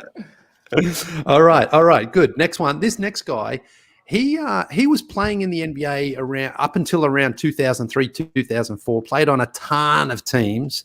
Mm-hmm. You don't want to see this guy in your nightmares because they made a whole movie series about him. Chucky Brown. Michael, Brown. Freddie, Oh, there you Chucky go, Brown. Tassie. There you go. Chucky Good Brown. pull there. Yeah. Wow, nice. Chucky. Yeah. Chucky. It's got James Worthy on it. Doesn't it? Yeah. I think I can see it. Yep. That boost. All right, a couple more to go here. Oh, wow. Oh, by the way, sorry, Leigh. Sorry, I don't mean to cut you off. Yeah. This is the first time I've seen one of these. Yeah. We got a sticker. I think what is it called? A chat sticker test? What are we doing here? What is this? We're doing super chat sticker. What are we running here? Super chat sticker from Grade A Camper. He says, please go to 420 at least, boys. JD, are you ready? Let's buckle in for Grade A Camper. Thanks for supporting the show. That's incredible. Yeah. By the way, that comment was read because he went super chat on us and actually paid and helped the show out by doing that. That's awesome. I didn't know that was even a thing. I think, it. Yeah, you fired that up. Hey, Tess, that's cool. All right. Yeah. Thanks, Grade A Camper. Awesome. $5 just makes 5 men super happy. Oh, that was, I know. We just made $1 each. Wow. I'm After gonna buy tax and commission. Ooh, we made 10% to our agents. Tax. Okay, I made 65 cents there. Yeah. I'll buy that Chucky Brown off you. That's probably what Chucky Brown's worth. All right, this next one, it's actually pretty easy. So I'll try to make it a little bit difficult for you because talking about players who were unlucky to make an All-Star to not make an All-Star game. Rod Strickland. This guy should have made an All-Star game, but he never did. But he also had his career cut short. Very short. No, he played with Derek Coleman. Kenny Anderson. No, he played with Kenny Anderson as well. Drazen Petrovic. Yes, Drazen Petrovic. Nice pull, Trey. Way to get there. Portland Trailblazer playing defense. Drazen Petrovic. Oh boy, here we go. Katie Wood now saying, I want to make 5 men happy. You did it. You just did. Katie had the tattoo. She had the That's right. the turn up tattoo. Oh, great. Turn up, love your tattoo. Awesome. Oh my goodness. This is that's There it is. wow. Wow. Like that. JD, man, you're killing this, JD. It feels like work all of a sudden. Yeah. I'm working over here. Hey guys, we might have a new business model here, right? Ching, we just jump on live every night. What's Just that? Just say what's I'm that. just kidding. Thank you to Katie and Grade A Camper. What do you got, Leigh? How many pounds? All right. Damn cards are in this. Yeah. These are Set 15. B. Okay, Oh, hold on. holy Now, set B. everybody relax now. Whoa, Set $100. B. That's Canadian. a typo, right? Is that Canadian? Is that- He's excited. It's in Canadian. Canadian? I didn't know you could do that. I guess you can. Yeah, any currency. All right. Who's got the Set B Wow, set B. coming through. Okay. wow? I was gonna Poutines for ask- the crew. Hey, I'll tell you what. Right now, Set B just gets all these cards. All That's right. right. Just, we'll talk to you offline here. But Leigh, Hey, show. how Oh, there many you go. cards are in this damn pack? There you Yeah, go. 15, and we got 2 left. Holy crap! Yeah, and one of them. This is one of them. This is why I should have subs because one of them is a team card. Who's the first team you think of alphabetically? Atlanta Hawks. Yeah, Yeah, but let's save it. Who's on the back? Kevin Willis, probably. Kevin Willis? Nick. Spud Webb? Ramil Spud Webb. Robinson. We just Ramil saw his Robinson. card. Yes. Current NBA coach, Doc Rivers.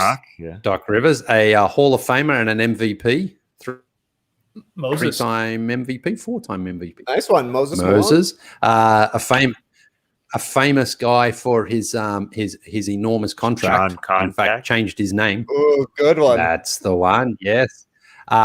We've got the Squid, former Milwaukee Buck. The Squid. Wow. Moncrief. Sydney Moncrief. Yes. We've got a guy from the Soviet Union team, one of the first Euros to come over. I think he played my for God. I can picture his name. Yeah, he's got a good name. Yeah. It's not. He's got A good name. well, no, but you're right. It's a real Russian. It's like Victor or something. Or no. Markov. It's Volkov, Alexander. Oh, I knew it Volkov. was a V. Nice. Yeah, Nice. I think that's a Tim McCormick as well.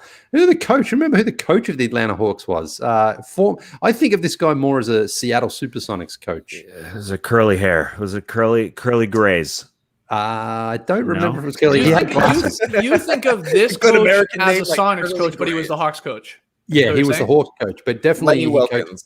No, he coached the Sonics there for a while. Lenny probably coached after this guy. Yeah. This guy was, if he was in the mafia, he would be, what are mafia men known as? Hitman. Made men. Yeah, you're on the right track. You're on the track. Like what was Don Maidman? No, what was Henry Hill and my man Don Maidman. John? They were good fellas. Yeah, they were good fellas, but they were also known as wise guys. Dick Wiseman. Bob Weiss. Oh. Bob His name Weiss. was Dick Wiseman. Thank you to everybody that's flying through here now with the super chats. Yeah, JD, whether or not we read them, like Me just too, Ben. throw them Gotta up. put them I out. didn't say that, Ben. I didn't say that. I just didn't think that you doubted he it. might You not doubted it, be. Tass. He may not. No, yeah, I don't think that he's a lock amongst the reserves. He's a lot. If you watch What You Need to Know that JD produces at 4 a.m. every morning, I had a great Zach Levine bit this morning that he's He did. got He to did. be a lock. I tell you, he's more likely to be an all-star than he's going to go in the dunk contest. I'm sorry to say. Hope he does Put him both, in the though. 3-point contest again. Yeah, 3-point contest. I can see it. he was in that he last. did that season. last year. Yeah. He because no one's ever won both. No one's ever. No won man has both. ever won both. Yeah. Someone's going to do it on our right. watch, man. Someone's going to do it. On our watch. Yeah, man. Last card here. You last have card. another card. Yeah, it's the last one. It's This the is last the one. biggest, longest pack ever. I love it. I think he was the last actual NBA Hall of Famer I had on as Poppin packs. Dominic big man. Wilkins. A big a big Jordan Kevin Burson. no. Big man. Big monster man. He was a twin tower for a while. His Ralph career Sampson. was Ralph Sampson. Yeah, Sacramento Nice Kings. one. You had him on. Pop him back. Ralphie. Rafi. Yeah. You're I doing pretty worked good. a few getting channels people there. on. Yeah, man. So who's your hey, man. who's your whale, man? Yeah, who's your whale? I cannot reveal my whales. Wow. Why? Because you why? Why wouldn't you say it out loud, talking into the universe, make it happen? Who do you want? Oh, who Michael do I Jordan? want? Okay, Michael Jordan. Yeah. Do you want whale? No, Okay. you know who would be great would be Magic Johnson. He would be Okay, awesome. Magic Johnson, that's a whale. I love it. Yeah. I love it. Because you would get some great stories out of him. So That would be a 3-hour-long Poppin' packs, I would hope. Because he would he would just yeah. I like that guy. He reminded me of the following guys. Yeah. You know what? He was one of my favorite players on the Hawks, along with the following Hawks players. I mean, I would hope he would get it. Magic is excited for tonight's game, actually. Nets and the Yes. Do you want to read that tweet? yeah, he always loves big NBA games. The Lakers versus Nets will still be exciting to watch, even without KD and AB, because of MVP candidates LeBron James and James Harden, as well as their teammates. As well as their teammates. I love Magic Johnson's tweets open on a tab at all times. Yeah, I mean, that was ready to go. Notifications on. Oh man, he's great, Irvin. isn't he? I mean, don't you just at some point go, why? Well, like, what? Why? Like, What was the thinking behind that tweet? I mean, it's just, I guess he's bored like everybody else is like, I'm going to fire this tweet up. He must never ever read his mentions ever, because they're always No the same. way. You know, There's never read He's a not mention. tweeting it. There's no way he's tweeting that. I'll go to my grave with this one. First question you better ask him, Leigh, is: are you actually writing those tweets? Yeah, There's no way. There's no I way. think that's the thing. They're so good, you couldn't possibly dream those up. They have to come from Magic. I don't know. I don't know. I know we've talked about this before, so we don't need to get into it again. I'm just not convinced. I think it's either he's just reciting it out loud. It just sounds like something he would. It sounds like something he would say, no doubt. But I think he's saying it, and then someone's doing it. Oh yeah, he's got a designated tweeter. He's passing on the knowledge. There's never. Correct me if I'm wrong. There's never a typo. Like they're always like the names are well done. I think they're perfect. Like The names are well done. LeBron's with the capital B. Like I'm just saying, most people that are tweeting, they're tweeting quick. They're tweeting fast and dirty. There's typos. That's fine. I mean, it's Twitter. Showtime.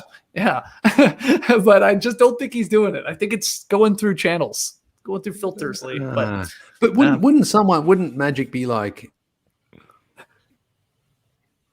Oh man, it's cliffhanger. Embarrassing me with these tweets. Mate. Write something a little bit more, You think? Hold on. You think Magic said so? Okay, someone has the job to write Magic Johnson tweets just to get engagement up on his Twitter account, get the numbers up, and then Magic goes and reads them and goes, "That's a horrible tweet. Why'd you say and his teammates? Who put that in? You're fired." No, He's not checking them. He doesn't. I don't think Magic Johnson even knows he has a Twitter account. Okay, there I said. No, he does because he's always putting up photos of him and cooking kidding. together whenever they are. You know. So. Nah, I think it's a social media team. I think it's a whole team doing it, and he's got no clue. Team Magic. Yeah. Because then you sell like now, advertiser comes to them. Oh, we got I don't know how many followers does he have with these banger tweets. He's probably got. He must have a few million. I mean, I'm guessing. All right, I was going to guess 10 million here. 10 million. That's a lot, maybe. Yeah, give me 1.5 million. No, way low. Oh, okay. Yeah, his tweets suck. So, yeah. Well, he's got 1 million. No, He's got more. Well over 1 million. Well over 1 million. well over 1 million. But I thought Trey said 1.5. He said we're way low, or at least I'm way low. Oh, way low. Yeah. I'm sorry. So 2.5. No, more. 3.5. So I said 10, but I'm not. Low. Well, yeah, you're far too high. But Okay, he's 5.6 million.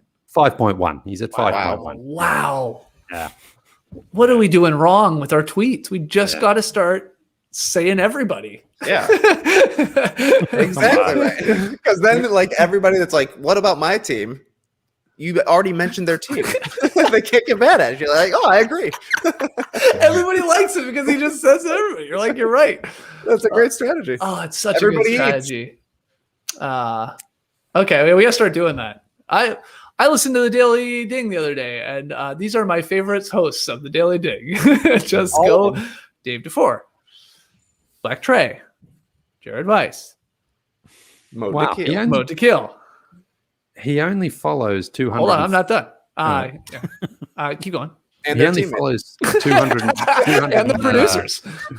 215 people. Jason Richardson, former Michigan State. Yeah. he follows him. I'm just seeing if there's any other quirky ones. He follows Nomar Garciaparra, former was he a Dodger? Well, he I know owned he the played- Dodgers. Yeah. Yeah, he played Yeah. for the Dodgers. Magic did, and he played. Yeah. Who else you got? Serena Williams, I bet he follows.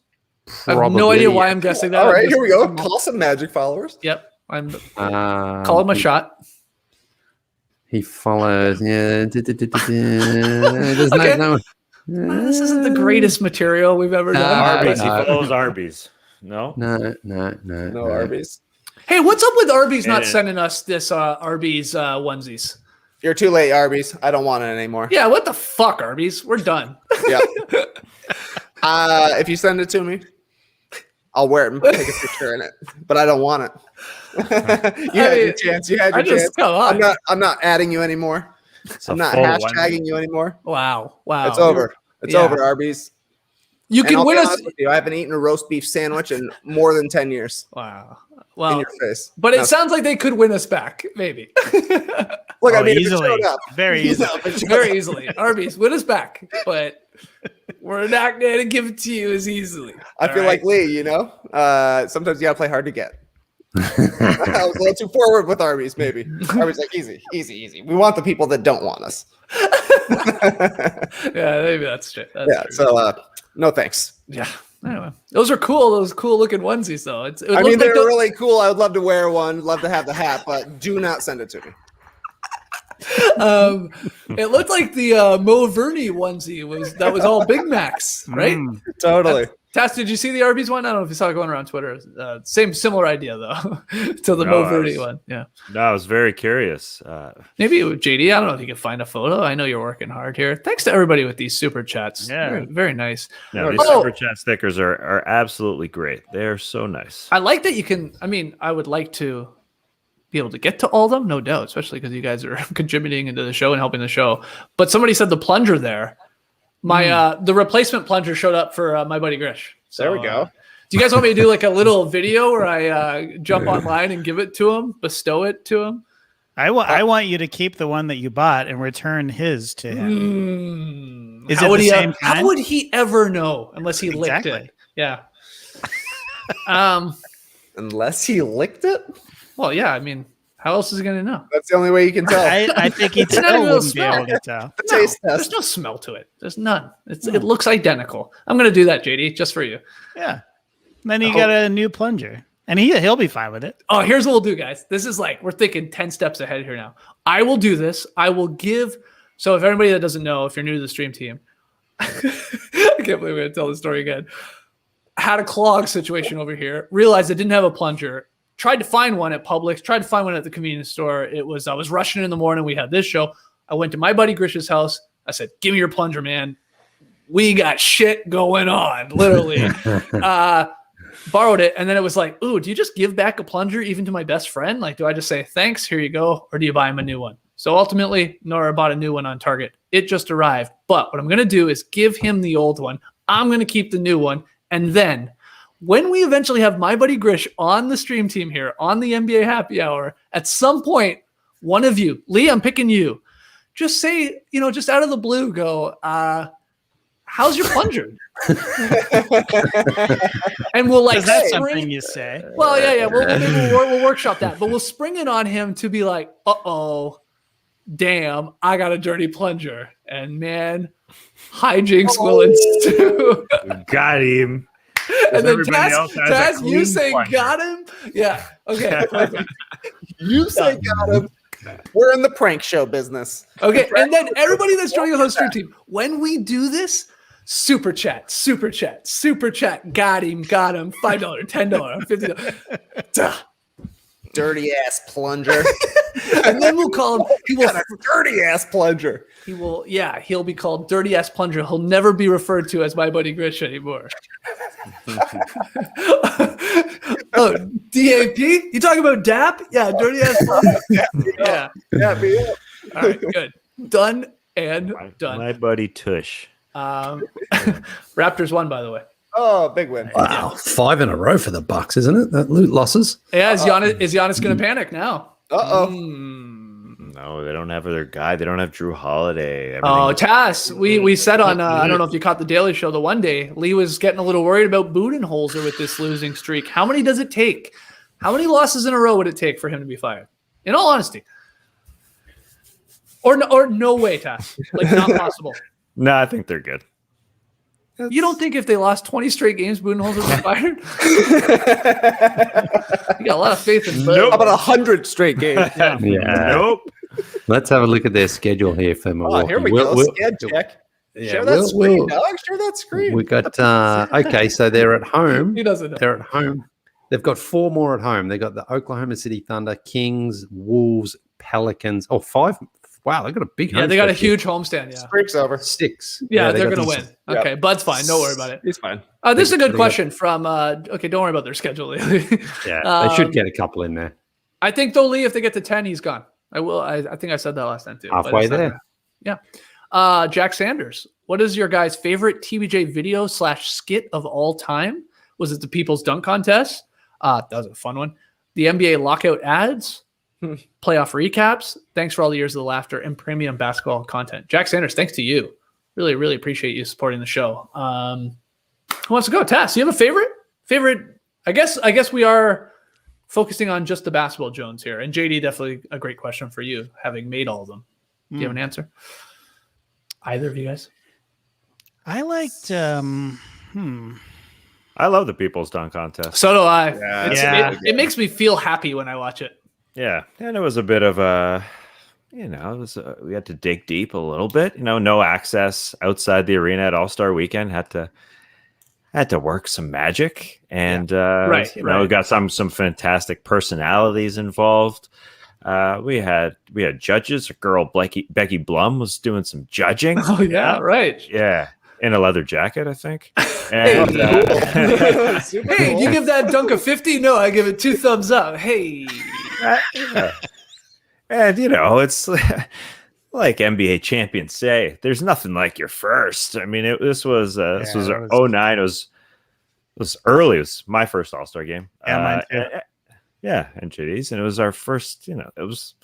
I don't know if it wasn't our first viral video, but it was our first video doing like with people, with other humans. I think with other people other than ourselves. Yeah. Oh, it was cut amazingly. So. Yeah, it's so fun. It just makes you feel good. Honestly, the people in it, it's like a hilarious, like it's a fun little silly concept, and the people we were getting were amazing. And like the kids dunking too and stuff. Oh yeah, the kids were awesome, and.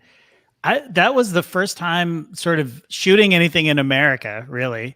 And I was so blown away, so almost shocked by how willing people were to have their kids be filmed. You know what I mean? Like, like there were some parents who were like pushing their kids to participate, which was fine. I mean, it was just a whatever, like just go up and dunk it. And some of the kids were super timid and threw it in. Some of them were actually threw down, and it was awesome. But it was just like the one kid did a Karl Malone dunk. Remember? Yeah. Like drops his hand. He's like a wicked dunk. He took off far.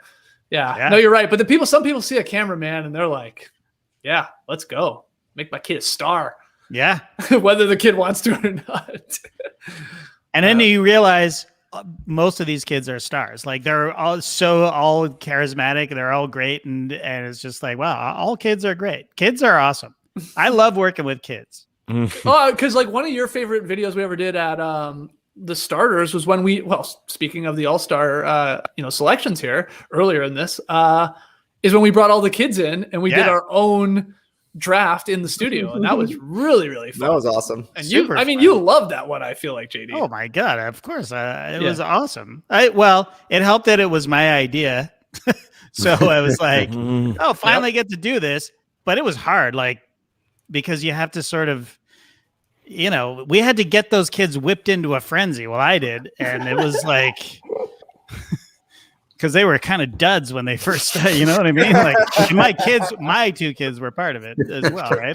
But you walk in, you're a child, you walk into this massive studio with cameras everywhere. I mean, these kids, most of them were like community theater kids that that I knew, and they were like, okay, guys, let's get into it, let's go here. Yeah, but it turned out great for the time that we had and the way it came together. It was awesome. And like some of the cuties that we had, like the kids in the giant jerseys, because every kid had the jersey on too, or like a jersey or something like that. No, my God. And poor Matty O had to come up with every single jersey. Like that was a massive undertaking. Yeah, that one must have cost us some money, didn't it? Oh, thousands of thousands. But it didn't come out of our budget. It was a marketing thing. So the marketing. Shout out to Oscar Pope. He came through. Yeah, nice. Pope. Wow, that's huge. I mean, it's a no-brainer. Why couldn't we just call up the NBA and say we need a bunch of jerseys? Send them down. I guess they're limited supply, maybe. Yeah. Hey. Okay. Let's ask this question from Jack to you guys too. I mean, maybe you weren't there yet at times, but or maybe you were. Leigh, do you have a favorite? You know what? Forget the Jones, like of any time. Yeah. Well, I mean, like a Bosch, I think, was one that really vaulted the basketball Jones globally. Really, didn't it? I mean, globally, it did absolutely globally. I think it did because I think, if I remember correctly, I was watching the show that day, and Maddie was on the camera, not JD. And this is why I kind of remember it. I think I've got this right. Is that you introduce Tass and you say, and the man introduce Tass, and then you say, and the man making the magic happen today, not JD. Actually, we got Matty O, and Matt goes, hello, whatever, and you say, JD's not with us today. He's working on a little viral video. We want to get that out. Wow! So you're saying you watched the Daily Show where JD was working on like a Bosch in theory, and that Matty O was doing. Oh, okay. And Tass says something like, JD makes love to pressure like this, and I'm like, oh well, what's going on here? And then it was like 2 hours later. But that's what I remember it because it sort of stuck out, and I was like, and then I saw this like a Bosch. I'm like, oh my God, like that is hilarious, but also like just like sticking the knives into Bosch as well, who just left Toronto. So I think that was the one. I mean, that one made the newspapers and it definitely was our first viral video and probably our biggest, if I'm being honest. Yeah. I mean, like I think it was in the New York Times. I'm pretty sure I saw a write up about it. I don't remember that. But Hey, Roxy, eat your heart out. Front page, New York Times. That wasn't really sticking the knife in Bosch at all. Well, that was the part that went over most people's head. We actually weren't doing that. That's the thing. Like when when you did the things like broke my nose, sit some games out, had my nose heal, sit more games out. That's basically saying like he quit on the team. That's the message that came across like that. Right. But do you remember the ending, Leigh? Do you remember the ending? Yes, I did, and it was a great ending. It was the right ending, but I don't think everyone saw the ending and understood the ending. No, people hated Chris Bosh, and they liked that we we're making fun of him. Yeah, exactly. And I doing remember a parody on like a boss. So, yeah. I remember Scott Carefoot in the office, in the Score office studios there, just laughing hysterically at it, just like oh. Did he shake your hand because he knew it? Not at the time. No. Okay. But yeah, The Carefoot think handshake is the original super sticker. I mean, and you still see that. You still see that now sometimes. It's like like it was a soccer player or someone, BOSCH, and the headline was like a Bosch. It's still. ESPN did it a couple times. I remember at least once they did a like a Bosch after probably a big game or something like that. I think it may have been Arnovitz, but okay. Shout out to the long timers who have been with us. We're seeing Jack Dad's here since 2009. Set B in the stream team said since episode 9. Literally, yeah. Seppi's a legend around these parts. Episode 9. Wow. 9. They don't 009 anywhere anymore. JD, do they? Those ones? They were part of the Score's Vimeo channel, but I think they yanked them for some reason. I don't think we can see those on Vimeo anymore, unfortunately. But it may be part of the 1000th episode, which is actually on my YouTube channel, I think. Right, right. But if you do a TBJ 1000 episode, you can find it's like an hour-long best of that we did right before we left the Score. Yeah, we have the 100th episode somewhere hanging around too. Someone just it's not online, but we have it. Someone just tweeted a photo. They found their old like iPod Nano or something, and it showed I think it showed episode 792 or something, like the overdose or something like that. Like they had it on there and it still worked. Yeah, that's crazy. We were joking about you should be able to get No Dunk's top shots. That's like a literal top shot. Like you can't find these episodes anywhere. Yeah. Right? Like that's a literal collector's item. An iPod that has one episode on it.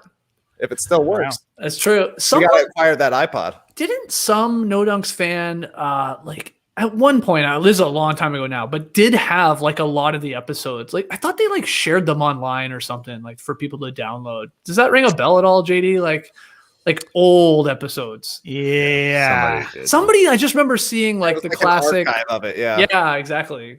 It's I've Googled so many things to try and find it, but it's like, who knows? You gotta get the perfect search terms. You gotta get the CEO, bro. You get the CEO, bro. Where my CEO's at? Lee just reminded me of when Matt was filming that time, and we were talking about injuries, gruesome injuries that we've all felt throughout the years. And Matty O, when he was, quote unquote, interning as a producer on the show, one time he came to Skeet's building in the morning when we were filming, and he came in and he was kind of groggy, and he said, I rode my bike in, and the parking gate hit me. The parking gate closed on my head. And so shouldn't laugh because he was actually concussed. No, and he's had concussions before. Yeah, it was serious. And we went through the show, and he was not doing well. No, the camera panned by him. It wasn't. It was just during the show. Skeets and I talking about the San Antonio Spurs or something, and the camera just panned by him, and he was sleeping.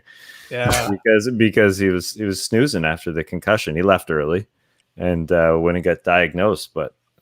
He was wearing a helmet. He was always being safe. Yeah, that was the part that was amazing to me. It's like it still got him that good. It must have came down with some authority. Yeah. No, in Toronto, those parking grades. It's true. They don't want two cars going through. Yeah. They're tough. They're tough. So got him.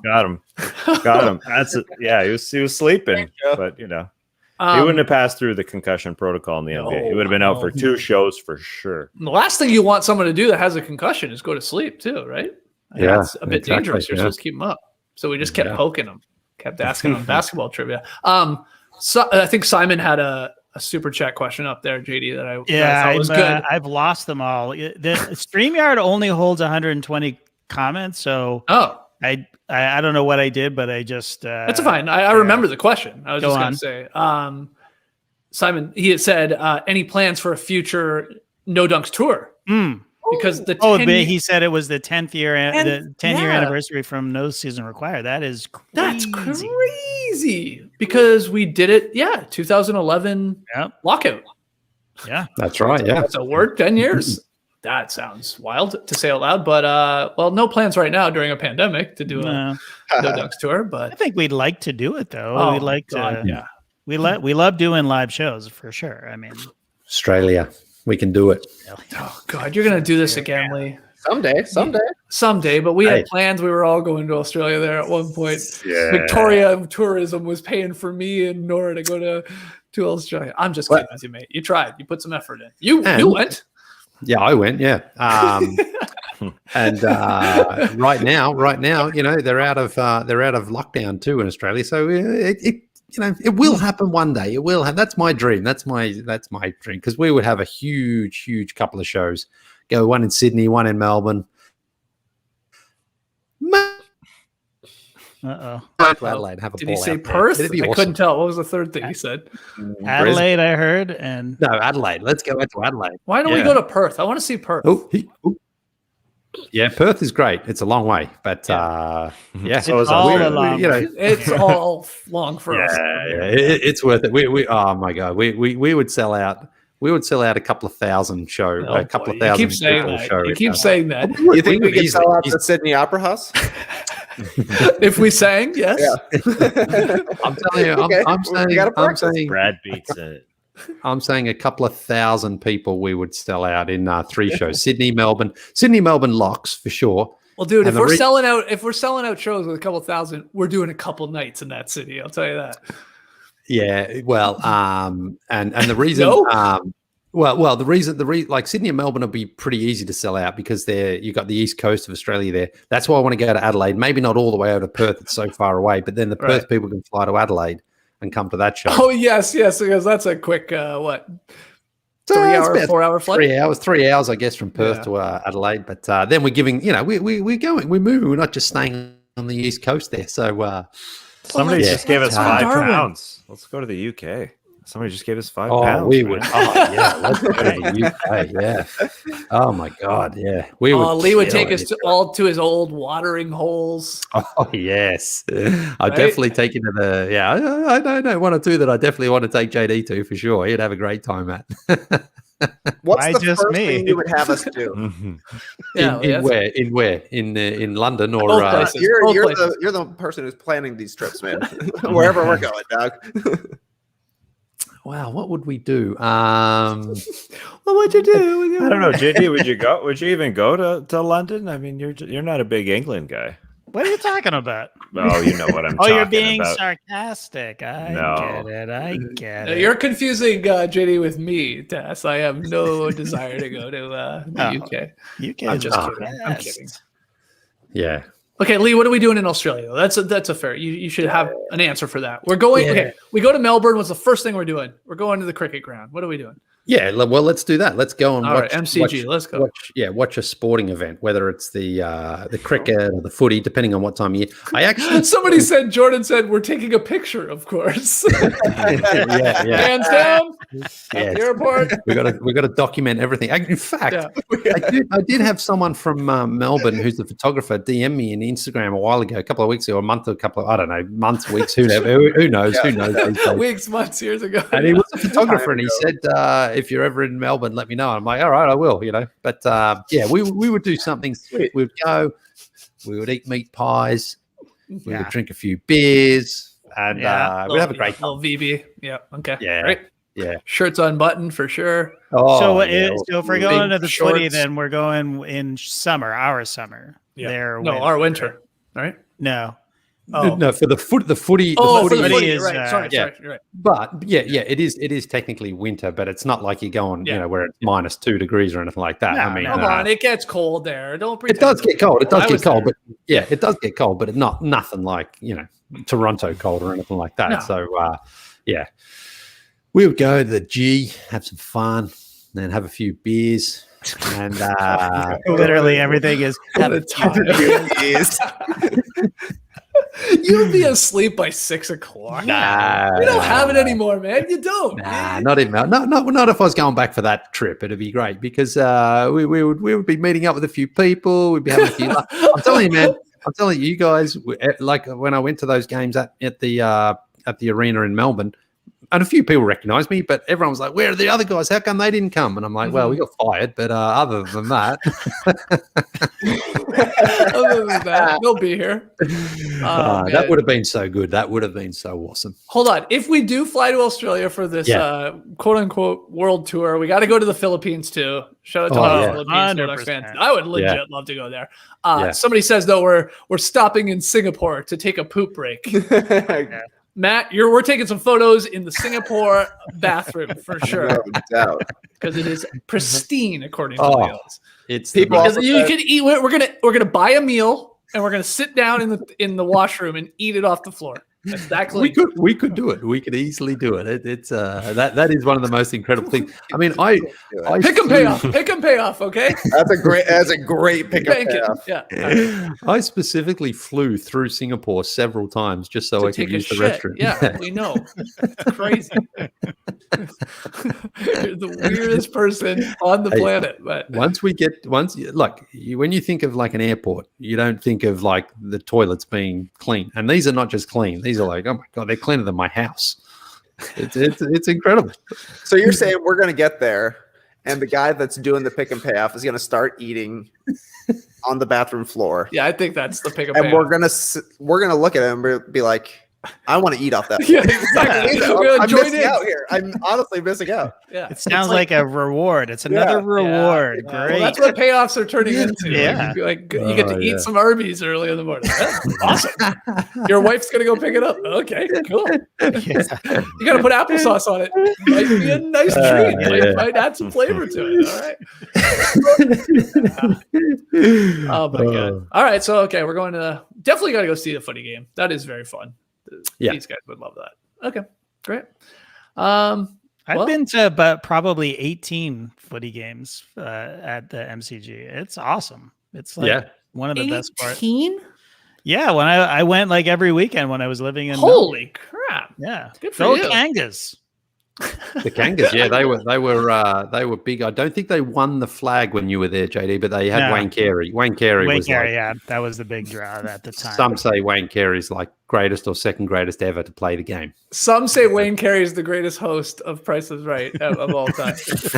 Some, not me. Not me. I'm a Bob Barker fan, but some. Go Bombers! Come on, Leigh. You know that. Yeah. See the bombers fly. Yep. We gotta just in the nick of time. Showing some love here. Leigh may be interested to hear that my dad named me after his favorite cricketer. And Leigh, I'm gonna let you have this name. Sachin. Let's just say that one because Sachin Tendulkar is who he was named after. Oh, that's the guy you're always talking about. Yeah. Yeah, we were talking about this. Was it last week on the show? Talking about how parents, sometimes name their kids after a superstar, hoping they can become as good as that person was. Like Martina Hingis' mum named her daughter. Right. So Sachin, man, being named after Sachin Tendulkar is like being named Maradona. Sachin Tendulkar was an incredible cricketer. I just love you saying that. I wish I could play the music. But ASMR to you just saying name, and I'd fall asleep.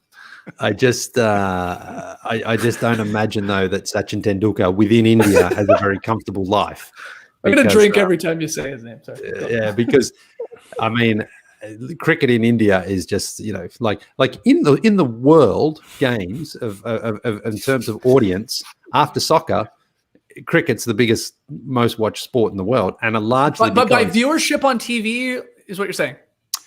Yes, okay. I would. Yeah, because and that's 90% of that is just simply because there's like 1.3 billion people in India, and about a billion of those watch cricket. It is incredible. No, but I'm telling you, I mean, like, I was following your stats until I'm making the math. Hold on, John Schumann, can you check for us how many people in India actually watch cricket? Can you get on that? Yeah. This is the exact moment. Sorry, go ahead, Trey. No. My question was a technical cricket question. So. Oh God, man, have at it. No, have at it. Come on. Yeah. What makes someone a great batsman? Is it control? Is it power? Hand-eye coordination. I mean, it's like Karl Malone as a great scorer. You know, he would just go out there and score 30 any night he wanted to. Now, Sachin Tendulkar wouldn't score 100 anytime he wanted to. Drink. But, I mean, Sachin Tendulkar... Drink. see, some Indian batsmen are very, very good in India. But when they go to, because the pitches, the way they play in India, the pitches don't move around all that much. The ball sort of sits up, it's easier to hit. Why do they do that? Well, because the pitches are drier and flatter, and there's not as much moisture. There's not as much.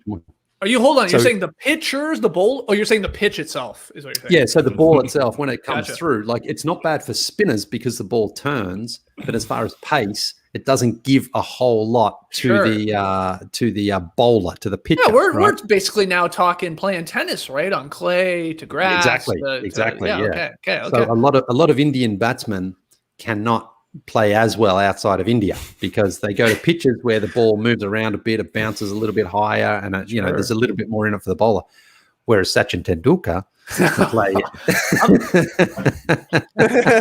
JD, come back to me. We're fucked. You got to stop saying it, man. Yeah, he could play anywhere. So okay. Yeah, but he was a prodigy as well when he came. I think he made his first century in Australia when he was only 17, and and he was belting around the Australian bowlers, and he was incredible. You knew right away. It was like, oh my god, this guy is amazing. Really? Yeah, not the best batsman of all time. The best batsman of all time is the West Indian Brian Lara. Brian Lara is incredible. Now we'll probably get some heat from some Indian fans in our comments here, but Brian Lara was super chat away for sure. Yeah, we got a great comment from Anurag Sarkar. As an Indian who hates cricket, can you guys please talk about something else? Yeah, talk about basketball on the NBA happy hour watch party. That poor guy is sweet NBA happy hour watch. I'm gonna tune in. Oh, These guys are gonna talk about the All-Star. Great game on right now with the Lakers and Nets. We got some you got an Australian right talking about the greatest Indian cricketer. What do you call it? Cricketer, yeah. Belinda Jane just sent in $8 Australian, Lee. Okay. Is this how I buy tickets for the Brisbane show? You know what? Belinda Jane? Yes, that will get you a ticket. I'm not sure if that'll get everyone else a ticket, but seeing you're prepared to pony up right now, we'll get you a ticket for sure. Okay, that's amazing. I was going to ask. You said the whole thing you got on there with the cricket. Tangent was about, I guess we got on because of the name, right? What would you name Tass if you had another kid? If you had a boy, let's say too. I'll get specific here. You got two girls. If you had a boy and you had to go like a sports hero of yours, or even the idea of, like Leigh said, like trying to like bestow upon that child like excellence because of the name of this particular sportsman, where are you going? Theo Fleury? Theo Mellis. That's a good one. It's a good name. Theo? No, but no. Where would you go? I think I'd just go George Foreman. Bell? Oh, George Foreman. Yeah. Wow. Just have a grilling family. Yeah. Okay, George Mellis. Trey, same question. Boy or girl? I mean, you guys have girls, so I'm just trying to make it more. Yeah.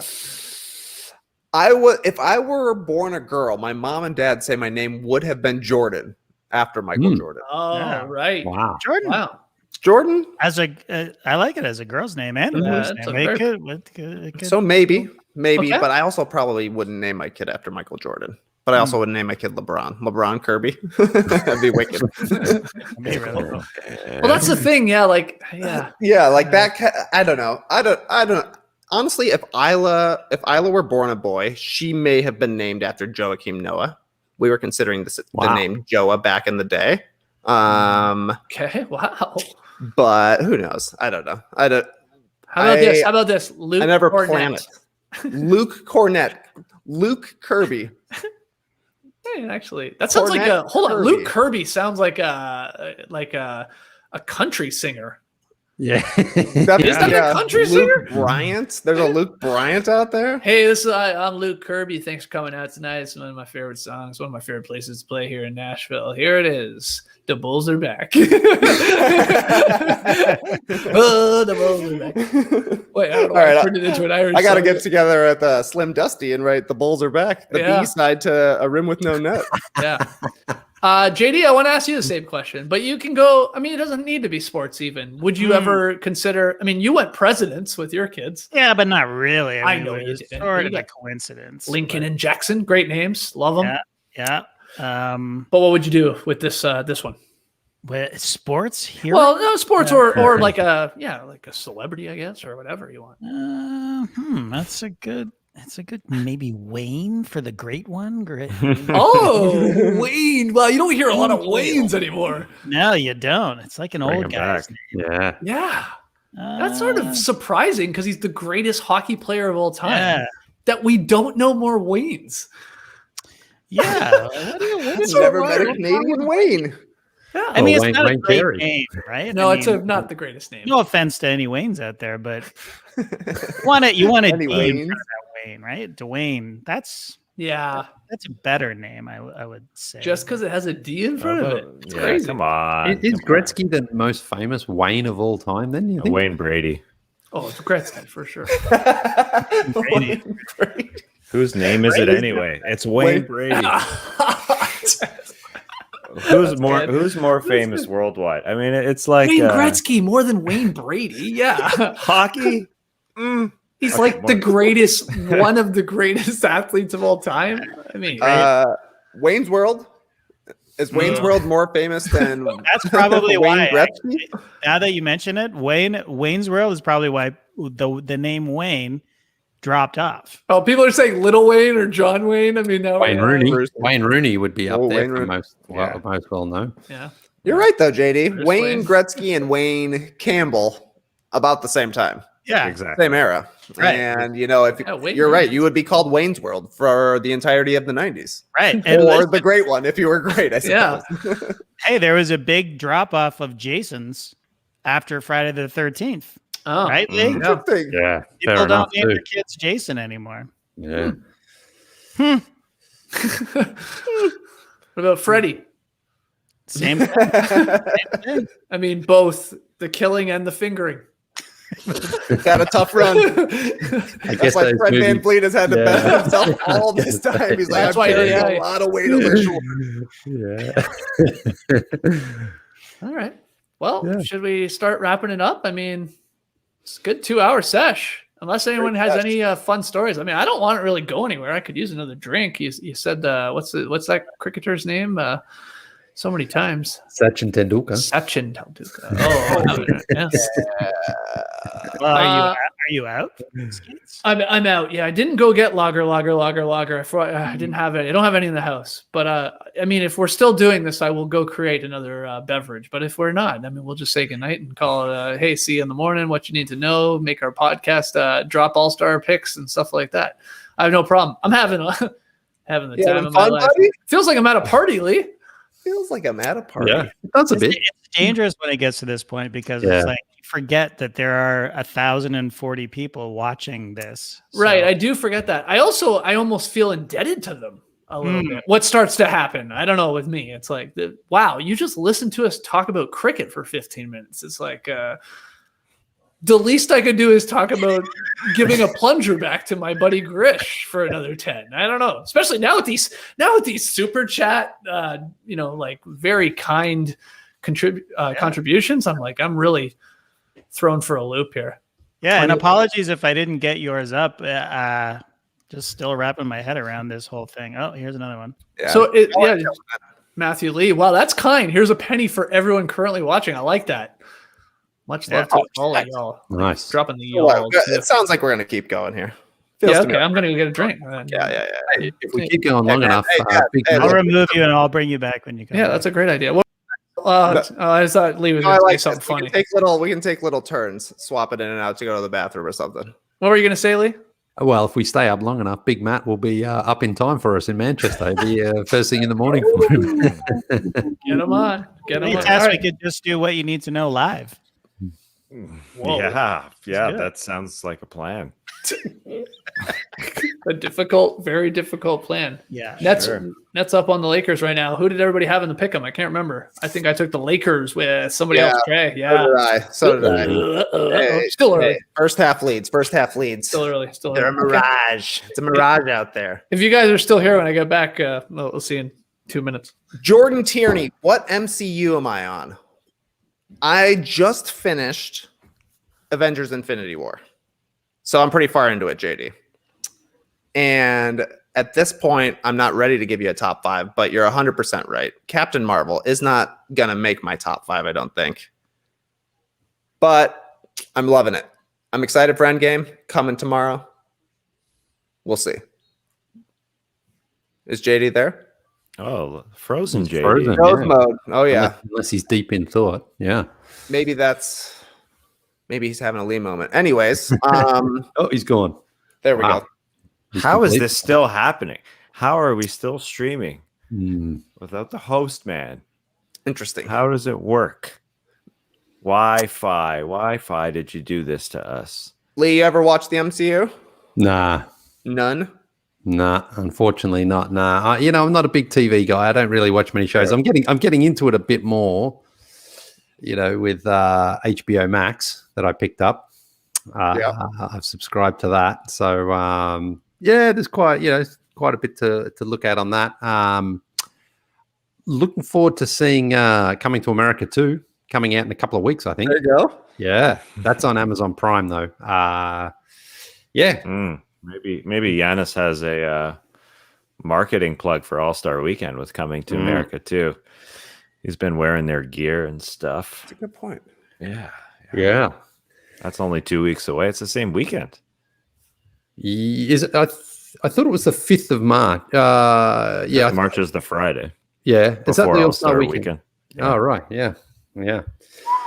Interested to see. I mean, Coming to America was a pretty good movie, and it looks like a lot of the time. Yeah, and you've got Arsenio coming back, James Earl Jones coming back, and He's back. And also McDowell. What's his name? That guy's back too. Oh yeah, I don't remember his name. You're right. Jack McDowell, Roger Jack McDowell. Yeah, Jack McDowell throw a no hitter. Jack McDowell. I think he threw a perfect game. Ooh. Maybe Back with his when they had goatee. E's. Oh yeah, playing in a rock band, if I'm not mistaken. Oh, He was on those pinstripe Sox teams. Love it. Yeah. He had some moments. Roger McDowell is also baseball man. Roger McDowell. Yeah, was he maybe a bullpen fella? Yeah, he was. There you go. Never got a start and nod. when are Starting nod? when are pitchers and catchers reporting? Tass, that must be Pretty soon. Yeah, super soon. Yeah. I saw someone was excited for it. I don't know if it was our man Joel McMillan. Oh yeah, Somebody. It's coming very soon. What are the Jays? I guess won't be in Toronto again at the moment. I guess They're starting in Dunedin in Florida. Right. Wow. Yeah, When is baseball starting? it's pretty soon. What? I think pitchers and catchers. Wow, Monday. They're Some reporting. start showing up Wow. on Monday. Baseball is back. You guys watching? Yeah. No. You tapped in? You tapped in this year? A guy signed a Definitely not. 14-year contract. Oh, that is baseball contracts Santos. will forever not be incredible to me. What's his name? Fernando Tatis Junior. Jr. Tatis. Yeah. Is he any good? He's awesome. Yeah. I hope so. Sign Well, up I for mean- 14 years. I saw Steve Stout. He got the big bucks, and so did Stanton. Those are the other two who got the monster deals, didn't they? Sure, man. I got no clue, man. At one point, probably. Yeah. Giancarlo. I thought Giancarlo got like a 12-year, $320 million or something like that. I don't know. That's crazy. Yeah. It's a good old 14-year contract. Well, our buddy Joel. What is he, Wayne always- Gretzky? Yeah, exactly. Our buddy Joel is always saying in baseball, because he follows it, is like, what's he saying, Trey? Like, you're totally underpaid at the start of your contract, usually, like for the big star players, and then they sign these massive, obviously hilariously long deals, and as their career goes on, their production diminishes and they're way overpriced, right? But Yeah. they Sounds should like just an be NBA player. I mean, yeah, but I guess it's more extreme, I think. Because they're like terribly underpaid if they're star players like really early in their career. I think that's the argument with the Tatis contract is that he's so young that like by the time his contract is over, he'll still only be 36 years old. Oh my God. That's how young he is. Julio Franco played till he was 89, I heard. Exactly. And that was like 500 years ago. So Tatis is going to be able to play until he's 75 at least. Wow. Should be easy. All right. Dunk Nintendo comparisons. Tash, Yoshi, Skeets, Mario, Leigh, Luigi, JD, Bowser, Trey, Goomba, not Kirby. Interesting. I appreciate that. So this is Mario Kart, or is this just the character in general? Characters in the world. It's just you're in the world. Do you play Mario Kart, JD? I had, for sure. I'm always Wario, so Bowser sometimes, but I like Wario. Why? I'm a dry Bowser guy. Because Wario always says, "I'm a warrior. I'm gonna win." I love it. It makes me laugh every time. Okay. Do you guys have that one? I don't even know what it's called, so apologies for you diehard Nintendo fans out there. But like, I just saw a commercial for it. Like, you can make a course in your house. You know what I'm talking about? Like, there's like these things, like you can actually, it looks sort of cool. You can make a course in your own living room and it plays on the screen, like with the camera and stuff like that. I don't know. Oh, okay. I thought you guys had that. I'm not aware of this. Somebody in the comments, make sure I'm not making that up and I just dreamt up like the next best cool Nintendo item, but I think that's a thing. Really? Mario Live Circuit. Mario Live Circuit. Yeah, cool. Yeah, it looks cool, man. Coming out soon. Alrighty.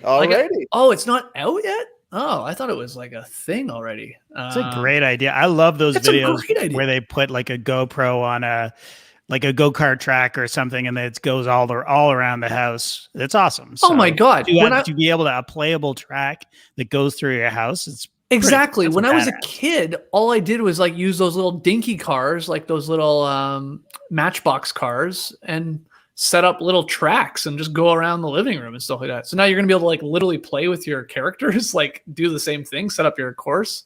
Yeah, they're like little gates somehow that it works. Wow. I don't know. I think there's actually a little like RV remote control thing too.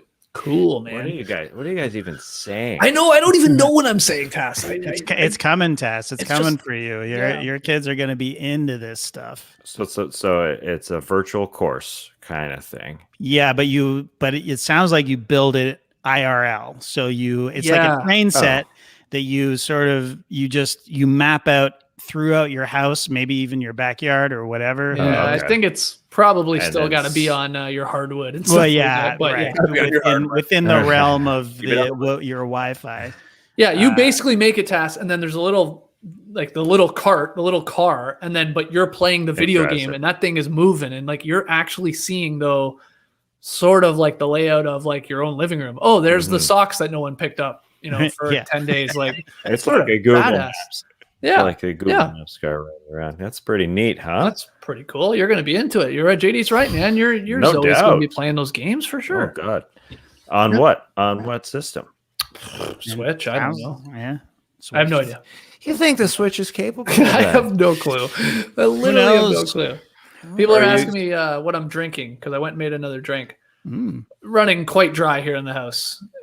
I haven't gone out in a lot. I've realized I've barely left my house. So we are getting into the, when you like start running out of your normal drinks like beer or wine maybe or whatever. I'm drinking a rum. An El Dorado 12-year rum. Wow. That's straight up rum? No. I added a little cola in there? Yeah, I added a little cola. Come on, let's not get crazy. But I don't drink rum a lot. I love rum. Really? Oh, yeah. It's very sweet, though. Yeah. Very sweet. But a rum, a Cuba Libre. Oh, yeah. So good. Delicious. It's actually very tasty. I think it's because I never have it. I'm like, oh, yeah, that's what that tastes like. Yeah. But anyway. You're not going to be happy tomorrow, but. I know. That's the thing, right? It's just that it's just too sweet. And you got the sugar of the Coke and stuff like that. Yeah. Leigh, you want my Captain Morgan's? I still have mine. You like that spiced rum? Yeah, I love that Captain Morgan spiced rum. It's straight, no ice, no Coke, nothing. Oh wow, it's really good. Yeah, that's the Budweiser of rum. Captain Morgan. This is all true, by the way. It's the spice rum, but it's the spice one. Oh yeah, it's a spiced rum. Yeah. Yeah. Oh, was in that different. case. So it's the Bud Light. Come on. Yeah. It's the Bud Light Lime. Yeah.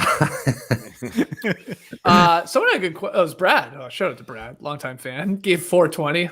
Well done. Nice.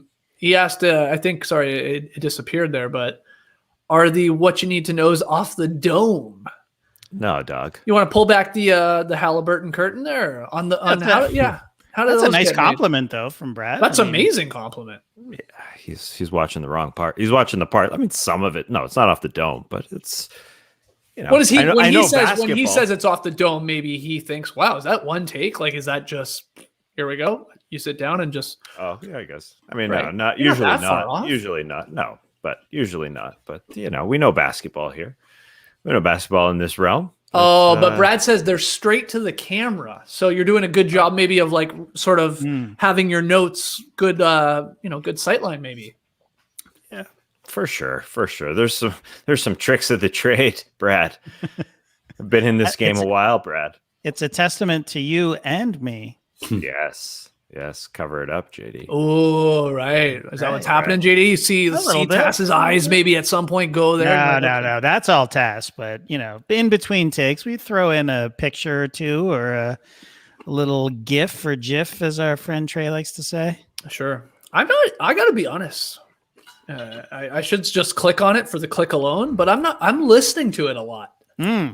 I love it as obviously just a podcast. It's so good. So I'm so up to date on some of the games that I haven't caught even. So let's be honest. but it's nice. That's what it is. It is a podcast. I know. No, you're putting. Every time when I do go check it on YouTube, there's some great visual elements. It's definitely adding to it. Sure. Especially if like for me, I don't need it as much the visual because I generally know the plays you're talking about, the Tassasan or whatever. Yeah. But if you don't, then hell yeah, that's adding another layer for sure. Mm-hmm. Yeah, the El Dorado 12 with a bit of lime. Leigh, maybe you could throw a little lime in yours next time. Leigh, you'd like this, I think. I'll get you a bottle of this, big guy. Thanks, man. Thanks, Yeah, Phil Dorado, is it? You got to come get your shirts, by the way. Oh, I know.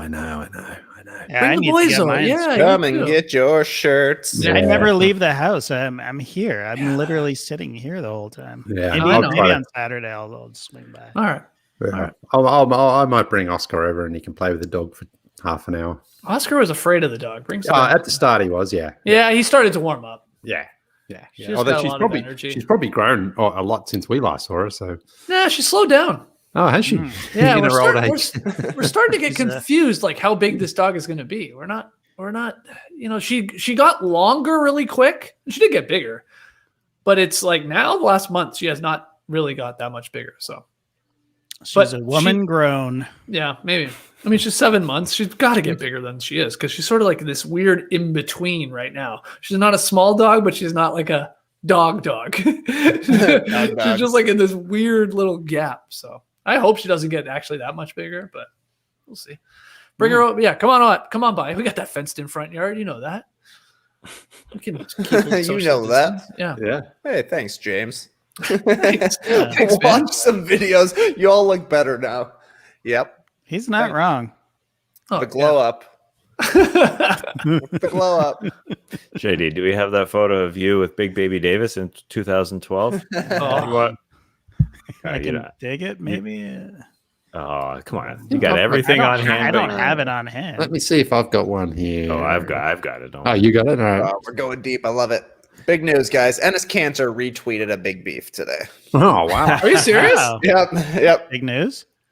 Just this big news. A classic retweet. That's like fantastic. There you go, buddy. There you go, Ennis Cantor. It's only a matter of time till they're going to start saying it on the broadcast, man. That's right. Oh yeah, that's right. our best hope for sure. My guess, first person to say it, Adam Lefko.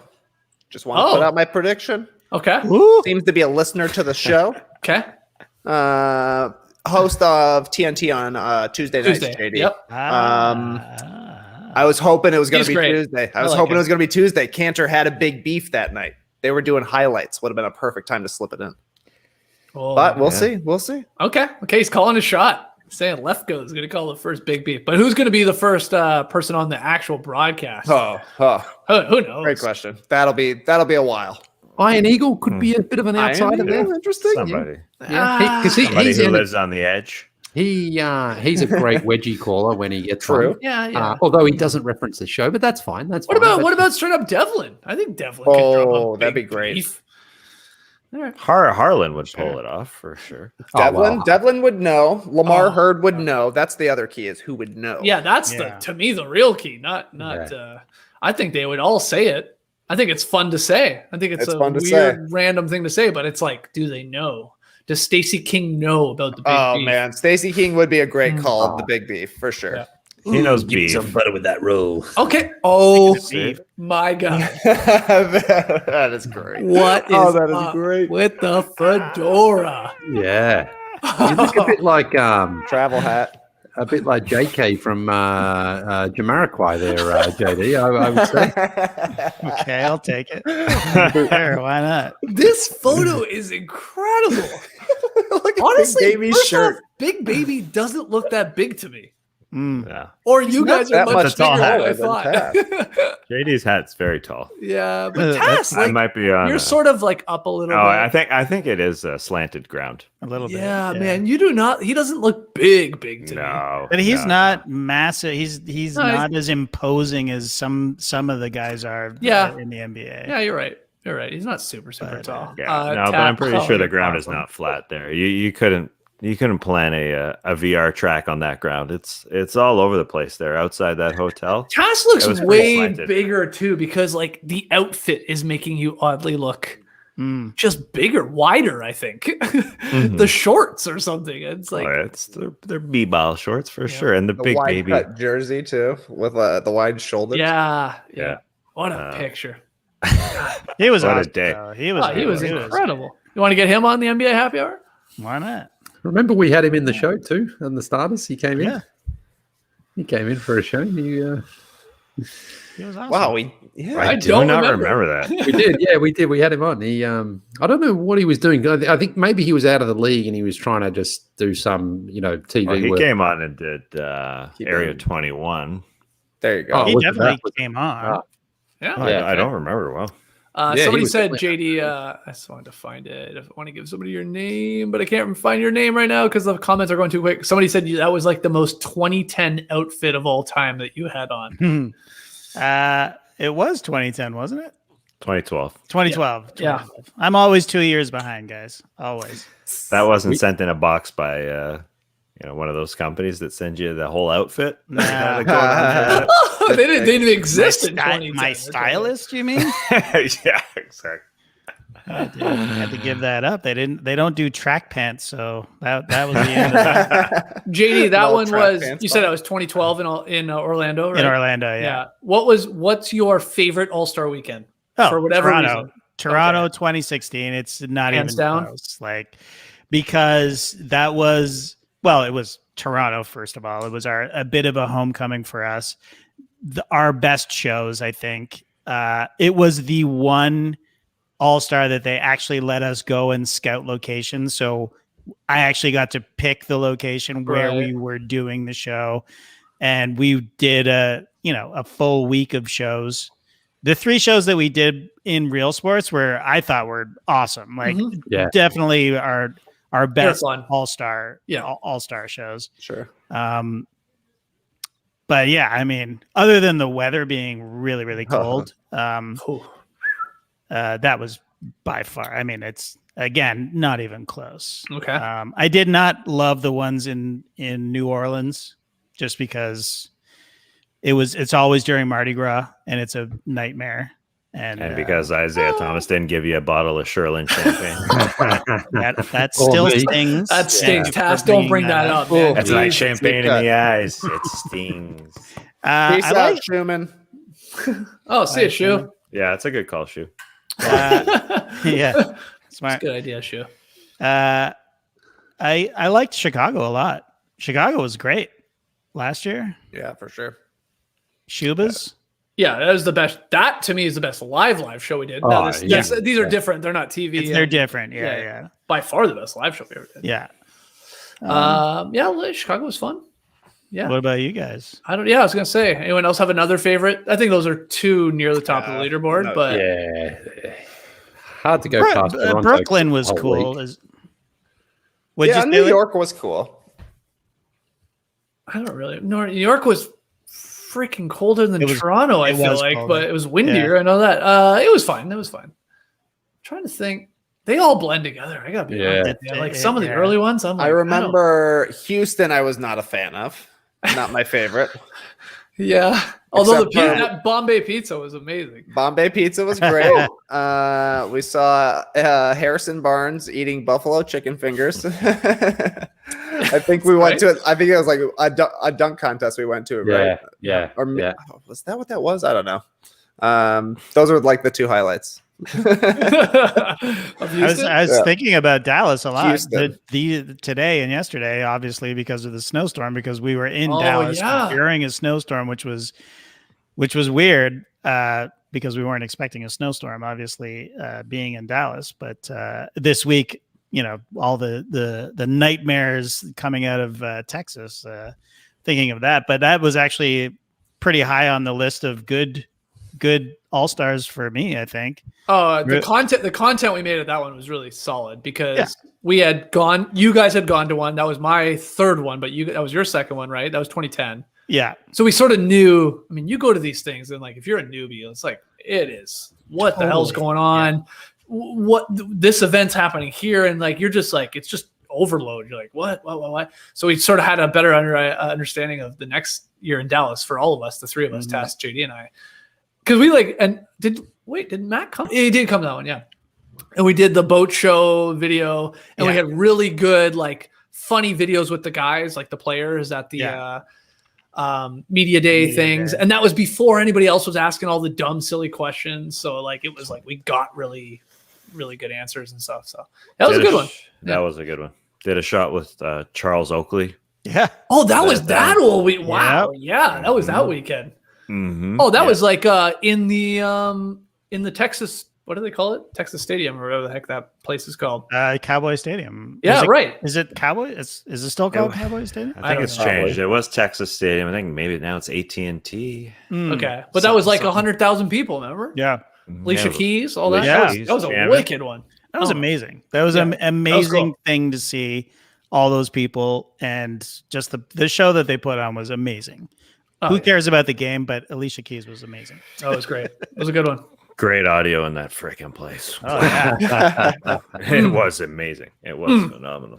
Do you want to tell maybe Tass quickly like the story about doing a shot with Oak? It's sort of fun. Yeah, it's a real quick one though. Yeah. I wish it was better. I wish it was better. I just saw him in a bar. A lot of legends are at NBA All-Star Weekend. We were just hanging out there. So I said, I would like to buy you a drink, sir, for everything you did for Vince Carter, for the Toronto Raptors organization while you're there for 1.5 years or however long he was there.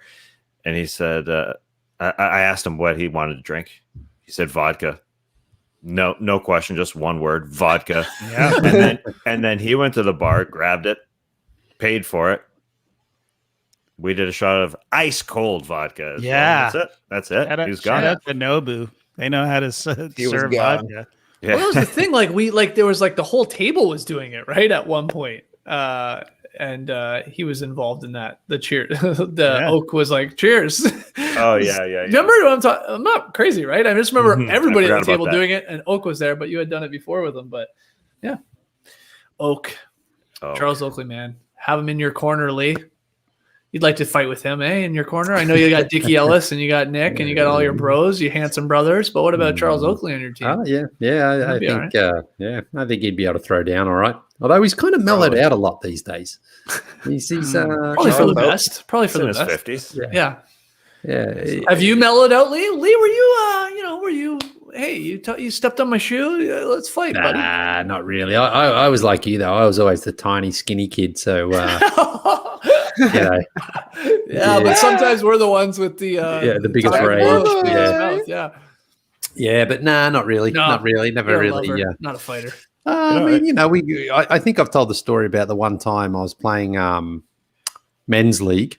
I was probably 20, and I was playing, and there was this guy on the other team who had some of his friends on the sidelines just cheering, and they were egging him on to do stuff. Mm-hmm. And he was trying to play up to it a little bit. And anyway, I got on a fast break, and I went for a layup, and he just kind of like clobbered me from behind, like not in the face, but on the sort of neck back area, and it was like nothing easy.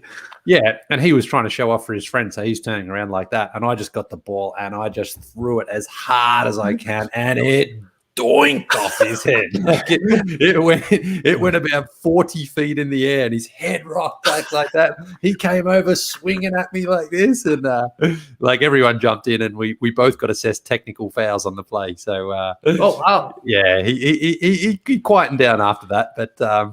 You got to continue playing? Oh, sure. yeah. It was because there was. I mean, he came over swinging, but it was like by the time everyone sort of jumped in, it was just sort of like, all right, that's all enough. right, boys, and boys. Oh, video review. And his friends on the sideline, I think, also kind of quietened a little bit down because they were like, oh, we probably egged him on too much, so.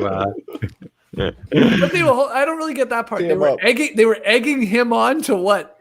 Give up a fast break layup and then foul him hard. Like when he had the ball, they were like shoot it, and so he was shooting it, and and then like I guess on the fast break they were just hoping that he would do something like he did, and he just went too far with it. It was like, all right, that's a stupid foul, and you just did that in front of your friends, and so I. Just delivered the ball off his scon, and it was sconned him. Sweet, man. Yeah. It was great. It was great. Tattooed Spalding on his head, eh? Or what are you playing with, Wilson? What do you got over there? What were we playing with? You a Madden boy? No, I guess it was.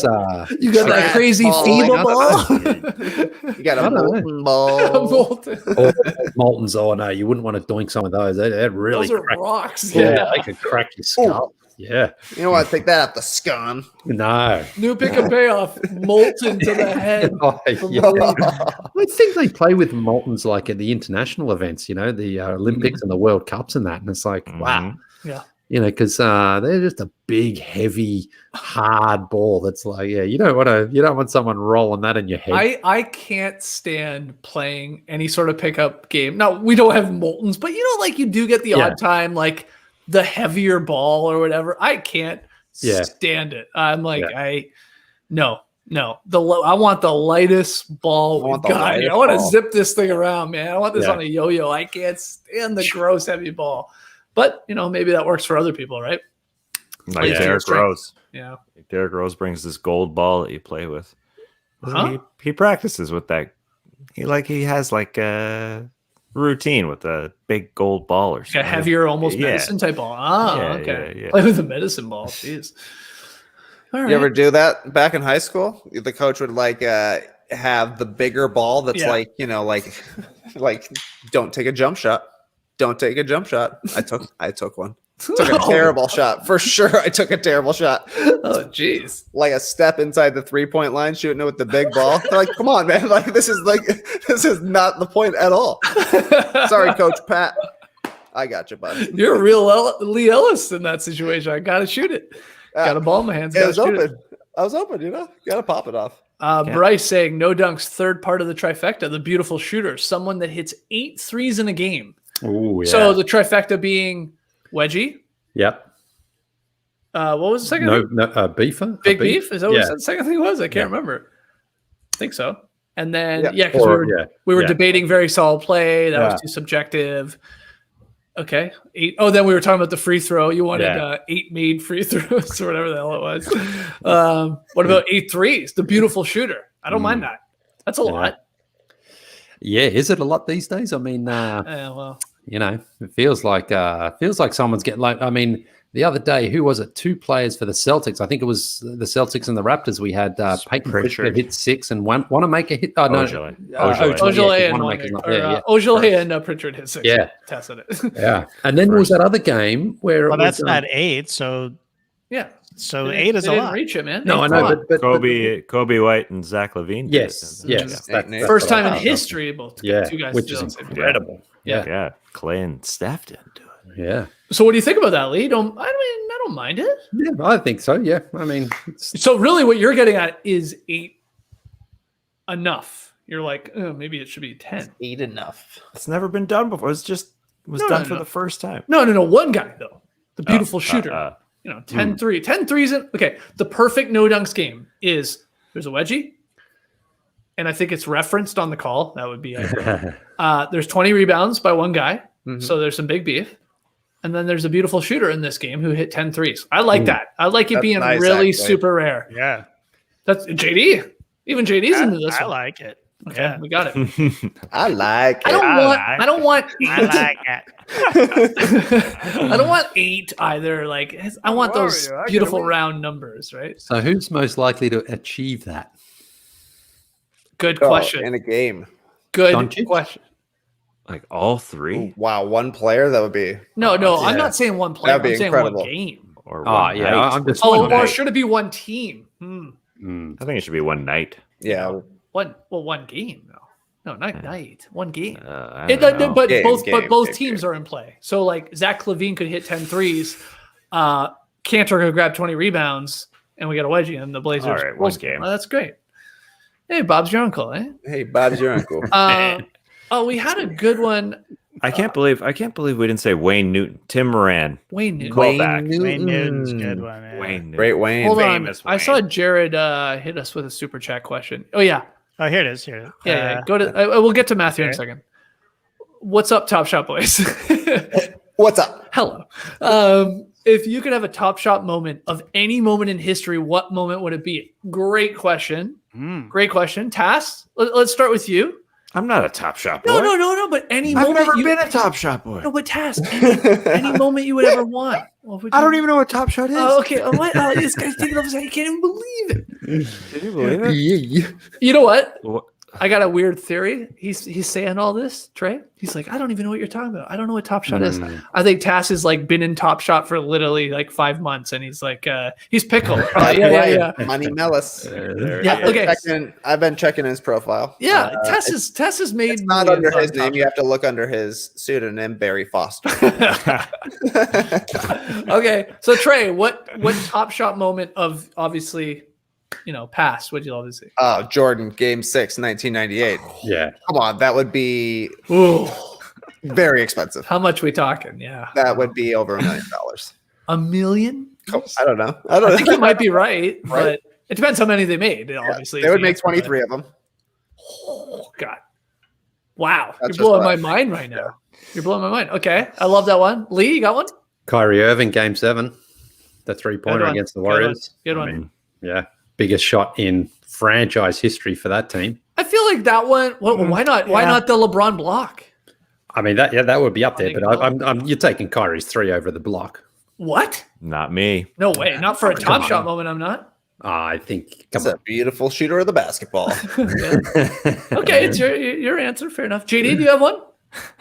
Well, I read this completely. Like I took it as any moment in history. Okay. Like like the Black Plague arrives in England in the 1300s, or the Battle of Hastings or something. Like I'd love to own a part of that.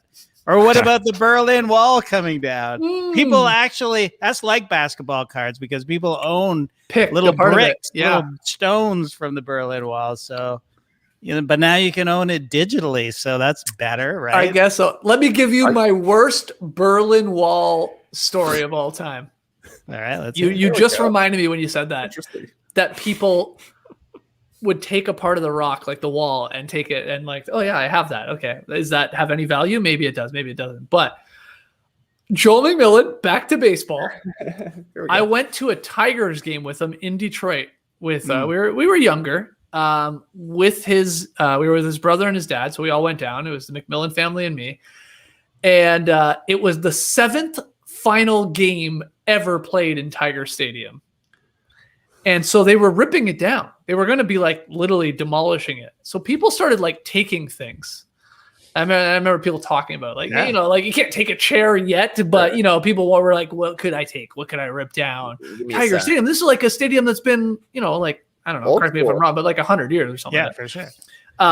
So I was like, this is my Berlin Wall moment.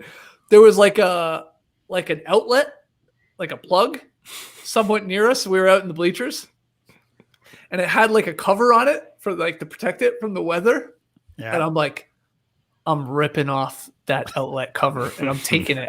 7th final game in Tiger Stadium history. I'm taking this. Crazy. And I did it. I got it off, ripped it off, and I took it. Still got How it. ridiculous is that? I have no idea where it is, but man, why? You could sell that. You think you could sell that? I don't think Sell I that? could. Come on. I don't think so. I don't think so. Well, maybe. No, I don't think so. Anyway. Okay, so you're going. I'm Go trying ahead. to find a moment. My uncle is sitting. I've got a photo of my uncle sitting on the Berlin Wall just as they're bringing it down. I'm trying to find it. What uncle? You've never named an uncle before. You've never said the word uncle. Uncle Good Pete. point. Uncle Pete. Yeah, Uncle Pete. Pete Yeah. Ellis, dad's side or mom's side? No, mum's side. He's Pete Caird. Yeah. He traveled a lot. It's a great photo of just sitting up there on the wall like this. I hope I can find Oh, it. that's good. Yeah. I mean, I hope you can find it. All right. Yeah. Okay. Tash, do you have did you think of a Top Shot moment you'd like to see? I can't. Oh, come on. It's just so hard. I mean, you just pick the best plays in basketball history. That's all you do. Yeah, but what's Ray your Allen no, shot. no. Don't think about it that way. What's Of your course I am. favorite? I'm Money what's your- Mellis. I'm I know, making you bucks, are. man. I'm making dollars here, man. I'm not picking an outlet. I'm picking the best plays in NBA history. What's your favorite? I don't have a favorite. I'm not Yeah, a fan you of the do. What would game. be your I don't favorite like play? basketball. I'm here to make money. That's what we're all here to do. Are you guys opening packs because you're fans of sports? Trey, can we buy the Vince Carter dunk that got him to 25,000? No, you can't on Top Shot. It's the final his final bucket, right? Yeah. That'd be a good one. We were all there, man. That'd be a great one. Oh, that'd be a hilarious one to have. Okay. I mean, hopefully they'll have a wedgie someday. Hopefully they'll make like a limited edition 69 wedgies or whatever the official, like, Sure. whatever. We get to 69 this year, and that's the record. And they're like, okay, we're putting out 69 wedgies. That's it. Yeah, I agree with that. I think Top Shot, if you're listening, we're big fans of what you're doing over there. At the end of the year, we're going to set the record. Okay, lock it in. We're setting the record. 51 all-time record for most wedgies in a season in the modern era since we've been counting. We're going to get over that. So let's say we hit 55. Let's say we hit 60. I would like Top Shot to come to us and say, what was the best wedgie of the season? Ooh. You guys are the experts. What was the best one? What was the most iconic moment? What's I wrong don't with think this so. test? Why? I think why? you go with the big number. You go with the big. We've done Oh, this the for biggest so many player years. doing the wedgie or the No, the number. Like if it's a record setting, you go with the last one. I was gonna say they would come to us, say pick the wedgie. We say okay, it's X wedgie. It was a LeBron block dunk, and they make only the number of how many we got to test. So they only mint 60 or 55, whatever the record is. Yeah. Oh God, that's good. I hear what you're saying, but And we all get there's one, not- of course, for coming up with this idea. Of course, yeah. Yeah. No, that'd be sweet. That'd be sweet. I'd have my own folder for that for sure. It'd have limits in its own folder. I mean, I don't think they have folders yet. No, on my computer. On my computer. My Okay, digital yeah, card I would be gotcha, in I my gotcha. own folder. I It would have gotcha. nothing else in the folder. That'd be pretty sweet. It'd have all the room in the world to just wiggle around. But listen, the thing with the wedgies, we've done it for so long. We hand out the awards, give the nominees. Mhm. There's never ones that are like, whoa, that was an iconic wedgie. There's not. You know, you don't think of like singular wedgies. There's just not many. What's the greatest wedgie of all time? Exactly. Great question. Well, does LeBron have a wedgie? I Yeah. think so. Yeah. So that one. It's that one. Because we were just saying on today's show, Tass, like, does Jordan have a wedgie? Who knows? We Nobody don't know. knows. Doesn't exist. We've never seen it. But Steph LeBron Curry had a does. wedgie, I think, right? Ooh, okay. That's a good one. That's a good one. Yeah. Justin yeah, it's in just the a big chat is saying pigeons greater than wedgies. I can't tell you how wrong you are, Justin. That is like, it's ridiculous. Nah. Now, happens all the Justin, time. if you came at us with ledgies greater than wedgies, now we have a case. They're much more rare. They are very rare. Very rare. Very, very rare. Ledgie is when it sits on the back of the rim. I mean, we almost never see it. Very rare. Very Isn't super this- rare. Pigeons Yeah, on top of the back. Can we see it all the time? But they're going to expand. Top Shot's going to expand. I hope so. I So hope so. wedgies, ledges, and pigeons. Leigh, my.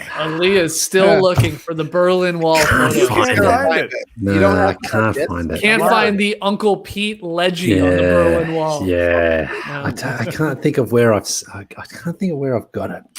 Haven't seen it for a while, but LeBron had an alley-oop wedgie. That's pretty cool. That sounds Yeah, right. he won Wedge of the Year for that. So we do give wedge of the year. Wow. Yeah, no, we do. Yeah, it's never really all that noteworthy, you know. I mean, that's the thing. There's two categories. Who is the best player to have a wedgie? Like most iconic player to do one. And then what is the most unique wedgie? I mean, that we've ever had. Like I've had free throw wedgies. Yeah, a few and far between. Like Yeah. 2, 3, maybe 2, I think. Yeah, I think there's 3. I think we went 3? through them. I think we rolled it in the top of an A block Okay. when Kemba Walker had one, and then Nick Collison also had Yes, one. he definitely had one. And I think there Was was there a a third third one. guy? Oh, there was a Marcus Smart that we called a free throw wedgie, but it wasn't because it was was that a tip in or Yeah. step back? it was Yeah. a I'm not free counting throw that. miss, and then it was a free throw miss, and then somebody Yeah. hit it in. Yeah, And that was number 50, I think, right? I think I'm pretty sure it was for that season. Wow. Yeah, and then we forced it. Allow me to submit a greatest wedgie of all time candidate. Same season, 2016-17 season. The record-setting wedgie was by LeBron James in the NBA Finals, number 51. Wow. The last wedgie of the season was by LeBron. Well, that's in the answer. Finals. Yeah. Come Yeah, on, yeah. pretty Oh, great. sure, fits the record. Well, Not- hold on. I'll do you question. one better, Trey. The real answer to this is the greatest wedgie of all time is the last wedgie that we just had. Right? Keep the streak going, baby. One that most matters. That's a great point. Exactly. But that LeBron one, that's very good. Final one is. And an overshadowed wedgie too, because we had hit 50. We did our celebration. Yes. Massive celebration. It was like, oh yeah. Oh, and then one more, by the way, and it's in the finals. Yeah. So That's true. That's true. We were so excited to hit 50 that it was like, okay. Who cares after that? But we care now. We money, definitely want to hit 52. There's a question here from Daniel. Better basketball movie, Leigh, Teen Wolf or Uncut Gems? Come on. You've watched them both, right? you said hold on. You're saying, come on, like it's obvious. I mean, yes, it is obvious, but I honestly have no idea what you're going to say. Oh, come on. I have a pretty good idea what he's gonna say. Really? Yeah, the older movie that's stupid. Yeah, I'll go with that one. Style Stalinsky. Oh. Come on, man. Come on. Come on, man. I want to watch Uncut Uncut Gems again, though. Yeah, I didn't enjoy Uncut Gems because it just created that anxiety and that tension of, it was crazy. Like he was such a dick, Adam Sandler. He got what he deserved in the end. But Spoiler. Did he though? I think so. Yeah. I mean, he didn't ever learn his lesson. He kept making the same mistakes over and over, and messed with the wrong dudes. Do you know who has the most like screen grabs and tweets them all the time? There's my man. Yeah, from Teen Wolf. That is what I like about Dick both Nose? movies is leather jackets. Yeah. Hey. Cool guys in leather jackets. Hey. Alex Wong has more like screen Trey, you're nodding your head, like more screen grabs of Uncut Gems that he shares during basketball games than anyone on the planet. It's incredible. Yeah. He doesn't have any wiggle room in that folder. It's chock full of screen grabs. Oh man, it's incredible. It's incredible. I love it. I laugh every time. I laugh at every single one he does where he changes like the subtitle if he has to or something like that. God, it's good. You know what I'm talking about, Tass? Yeah. I laugh every single time at him. And it's nice. It's nice because he's not like super popular Twitter follow. He's not. He hasn't exploded. He's not Josiah Johnson quite yet. So he's not. But he is just as funny. He's Feels just nice, as funny. Oh yeah, it's very funny. It feels like it's still niche. It's the indie band that we know about. Yeah, that hasn't. It's gone like when mainstream people yet. like the Basketball Jones, and then they're like, "I don't like you anymore. You're too big. You're too big. You got super chat stickers. You sellouts. Oh my god." That's right. I was good at. Who's this? Alex Wong? Yeah. All right, I'll give him a follow. Who's that? It's Steven _LeBron on Twitter. Good Canadian. Good Raptors content. Oh, you're gonna love it. Yeah, it's very funny.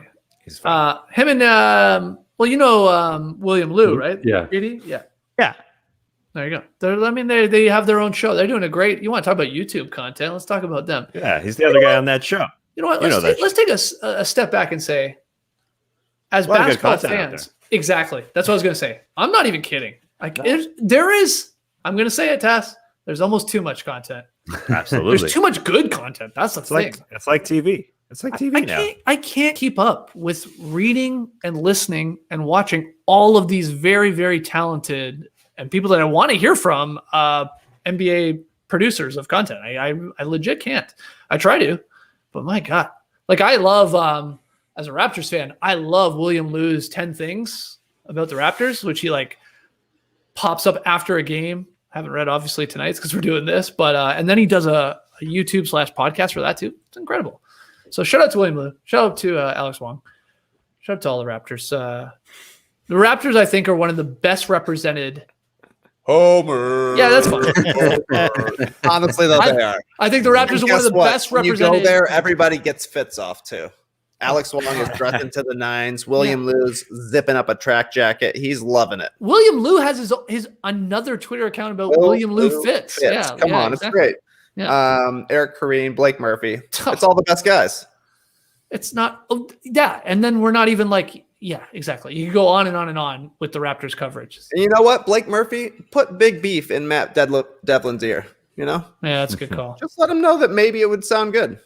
We're not okay. Dishes and dimes, prominently covering the Raptors and stuff like that. Like it just goes on and on and on. It's too much. It's unbelievable. Have you seen Ashley Docking's? Those are funny, man. Yeah, the TikToks. Yeah, they're very funny. Oh. Yeah, she's been doing a great job of those lately. Too much content. It's too much content. She does reels as well. Yeah. What's the difference between a reel and a TikTok? Is it just I think she's sharing them on both. But is a reel just Instagram's TikTok? Yes. Yeah. Yes. Right. Yeah. Yeah, but now they're showing up in my feed. Get out of my feed. Oh, you just reminded me. Trey and I today dipped into it's called the official, I think, No Dunks Discord. Whoa. Yes. Yep. You know who set it up? It was Graphic Mark, who has done some very funny Photoshops for us. We showed one not too long ago talking about Top Shot. That's right.